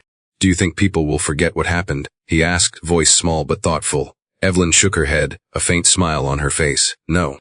That's not important. What matters is what we do with what we've learned. We move forward, rebuild, and help others avoid the mistakes that nearly cost so many lives." She paused, looking at the valley below, feeling a sense of profound connection to the mountains, the cabin, and the people who had guided and supported her. By afternoon, they returned to the porch where Mrs. Johnson had prepared tea and simple pastries. Evelyn and Malik sat together, savoring the moment, allowing themselves to feel gratitude for the safety and stability they had regained. They discussed plans for the future, rebuilding the company, ensuring ethical practices, and protecting employees from future risks. Malik listened closely, his curiosity and intelligence evident, absorbing not only the logistics but the principles of responsibility, accountability, and courage. Evelyn considered the broader implications of their journey. The experience had reinforced the importance of moral fortitude and decisiveness in the face of danger. She had confronted betrayal, navigated threats, and coordinated justice with a level of precision she had never anticipated needing. Malik had been central to this success, and she felt a deep sense of pride and hope for his future. As the day faded into evening, they gathered outside again, the sky a deep canvas of purple and gold, stars beginning to appear. The mountains stretched endlessly, solid, enduring, and protective. Evelyn took a deep breath, feeling the culmination of their journey: survival, justice, and the opportunity to rebuild a life anchored in truth and courage. Malik leaned against her side, observing the shifting colors of the sky. "Do you think it will stay like this?" he asked. Evelyn smiled, placing a hand gently on his shoulder. "It will. As long as we remember the lessons we've learned, stay vigilant, and care for each other, this peace can last. And it's worth protecting every day." Mrs. Johnson joined them, her presence steady and comforting, a living testament to resilience and unwavering guidance. They sat together, watching the sun disappear beyond the mountains, reflecting on the extraordinary journey they had endured. Evelyn felt a deep sense of fulfillment. Richard's influence had been neutralized, accountability had been established, and she and Malik could finally focus on recovery, growth, and the future. The mountains, once a backdrop for fear and near death, had transformed into a symbol of refuge, strength, and enduring courage. As night fully descended, Evelyn and Malik returned inside the cabin. The fire crackled warmly, providing light, heat, and a sense of comfort that permeated the room. They reflected on the past weeks, discussing the events that had changed their lives and the strategies they had employed to secure justice. Malik's understanding of courage, responsibility, and morality had deepened, while Evelyn felt renewed in purpose, determined to rebuild not just her company but her life with integrity and care. Over the following days, they resumed routines that balanced recovery with preparation for the future. Evelyn began making plans to implement programs promoting safety, ethics, and transparency within her company. Malik participated in practical ways, learning strategic thinking, observation, and decision-making under guidance. Mrs. Johnson ensured the cabin maintained an environment of comfort, routine, and protection, allowing Evelyn and Malik to heal both physically and emotionally. Together, they forged a rhythm of life that celebrated resilience, intelligence, and collaboration. Evelyn recognized that the bonds formed in adversity, the courage of Malik, the guidance of her grandmother, and the strategic support of Earl and Simmons would define her ability to navigate future challenges. By integrating lessons of vigilance, empathy, and planning, she prepared not only for personal recovery but also for leadership that emphasized integrity and responsibility. One evening, Evelyn, Malik, and Mrs. Johnson stood on the porch again, observing the stars scattered across the Appalachian sky. The mountains held a quiet majesty, a reminder that life endured, that challenges could be overcome, and that courage and foresight were powerful allies. Evelyn placed a hand on Malik's shoulder. "The journey doesn't end here," she said softly. "But we've proven that even in the darkest moments, courage, preparation, and care can guide us to safety and justice. Now we can shape the future with those principles in mind." Malik nodded, a faint smile playing across his face, understanding the weight and promise of her words. The cabin, once a site of danger and fear, had become a sanctuary, a place for reflection, planning, and growth. Evelyn felt an overwhelming sense of gratitude for the protection, guidance, and bravery that had carried them through every challenge. In the quiet strength of the mountains, the warmth of family, and the trust shared between herself and Malik, Evelyn realized that they had not only survived, they had reclaimed life, justice, and hope. As night settled fully over Appalachia, the trio returned inside the cabin. They prepared for bed, routines simple but deliberate, carrying with them the lessons of courage, the bonds of loyalty, and the assurance that the future could be approached with both careful preparation and unwavering hope. Evelyn reflected on the journey that had begun with near death and betrayal and concluded with justice, safety, and renewal. Malik, now understanding his own potential for courage and responsibility, rested with a sense of pride and accomplishment. Mrs. Johnson, ever watchful and nurturing, ensured that the home remained a sanctuary where safety, love, and resilience thrived. Together, they had weathered storms both literal and figurative, confronted evil, and emerged stronger, wiser, and more united. The Appalachian Mountains loomed around them, enduring and steadfast, as if echoing the enduring spirit of the lives they had saved and rebuilt. Evelyn knew that the lessons they had learned, the courage they had shown, and the justice they had achieved would guide them forever. And with that certainty, she allowed herself to rest, the warmth of the cabin and the bond of family carrying her into a peaceful sleep, ready to embrace the new days and challenges that awaited. The story of Evelyn, Malik, and the Appalachian Mountains carries profound lessons about courage, resilience, and moral integrity, woven into the fabric of each character's journey. One of the clearest takeaways is the enduring power of courage, not just in the face of immediate danger, but in the act of standing up for truth and justice even when the odds seem overwhelming.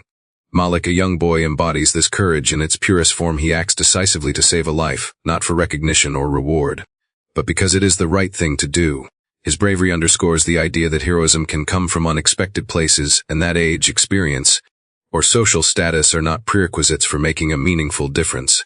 Courage, as depicted in the story, is not reckless or blind. It is paired with awareness, empathy, and a readiness to act despite fear.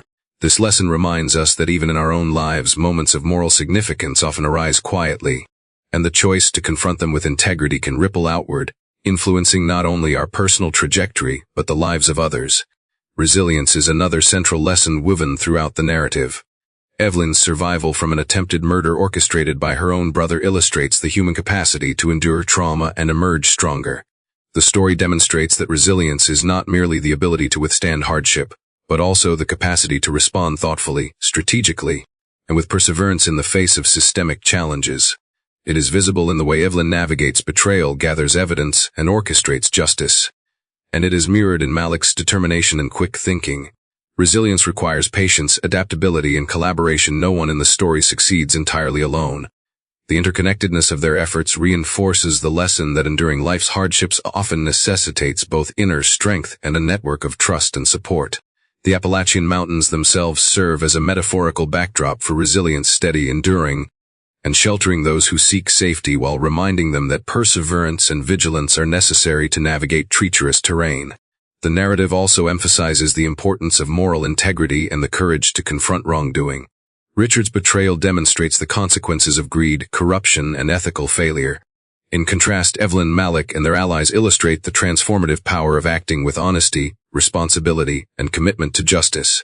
Their careful collection of evidence, methodical verification, and strategic disclosure underscore that upholding integrity often requires diligence, preparation, and attention to detail.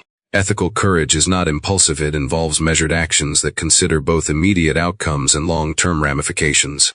This lesson resonates beyond the story, reminding readers that confronting unethical behavior, whether in personal, professional, or societal context, demands both moral clarity and practical wisdom. It is a testament to the idea that justice is not given automatically. It must be pursued actively, patiently, and with unwavering commitment to truth. Another lesson the story imparts is the value of collaboration and the interdependence of human efforts. Evelyn could not have succeeded alone. She relied on Malik's courage, Mrs. Johnson's wisdom, Earl's operational guidance, and Simmons' legal expertise. Each individual brought unique skills and perspectives, demonstrating that teamwork and trust are essential in overcoming challenges that exceed the capacity of any single person. This collective effort illustrates the broader principle that meaningful impact often arises from coordinated, complementary contributions. By recognizing and valuing the strengths of others, we can achieve outcomes that would otherwise be impossible. The story also highlights mentorship and guidance, the role of Mrs. Johnson in nurturing resilience, awareness, and practical skills in Malik underscores the importance of passing on knowledge and wisdom to prepare the next generation for ethical and courageous action. Finally, the story conveys a powerful lesson about the balance between vigilance and hope. Throughout the narrative, the characters face constant threats, requiring alertness, careful planning, and strategic action. At the same time, the mountains, the cabin, and the relationships they share symbolize security, stability, and the possibility of renewal. Hope is portrayed not as naive optimism, but as a sustaining force that motivates action and supports endurance. Evelyn's journey from survival to rebuilding her life exemplifies how hope, anchored in courage, resilience, and integrity, can guide individuals through periods of adversity and help them reclaim agency over their lives. This interplay between vigilance and hope teaches readers that while danger and challenges are inevitable, maintaining focus, planning carefully, and nurturing optimism enables us to navigate hardships successfully. In summary, the story imparts interconnected lessons that resonate on multiple levels. Courage is shown to be decisive and morally driven. Resilience combines endurance with strategic response. And integrity is portrayed as an active pursuit rather than a passive quality. Collaboration, mentorship, and the thoughtful distribution of responsibility underscore the value of human interdependence. Finally, hope functions as both a motivational and stabilizing force, supporting the character's ability to move forward despite adversity. Together, these lessons form a comprehensive framework for navigating challenges in both personal and professional life, illustrating that ethical, courageous, and collaborative action grounded in careful preparation can transform even the most perilous situations into opportunities for justice, growth, and renewal. The story reminds us that survival is only the first step. The true measure of character lies in how we respond to danger, restore order, and rebuild with purpose, compassion, and unwavering commitment to what is right.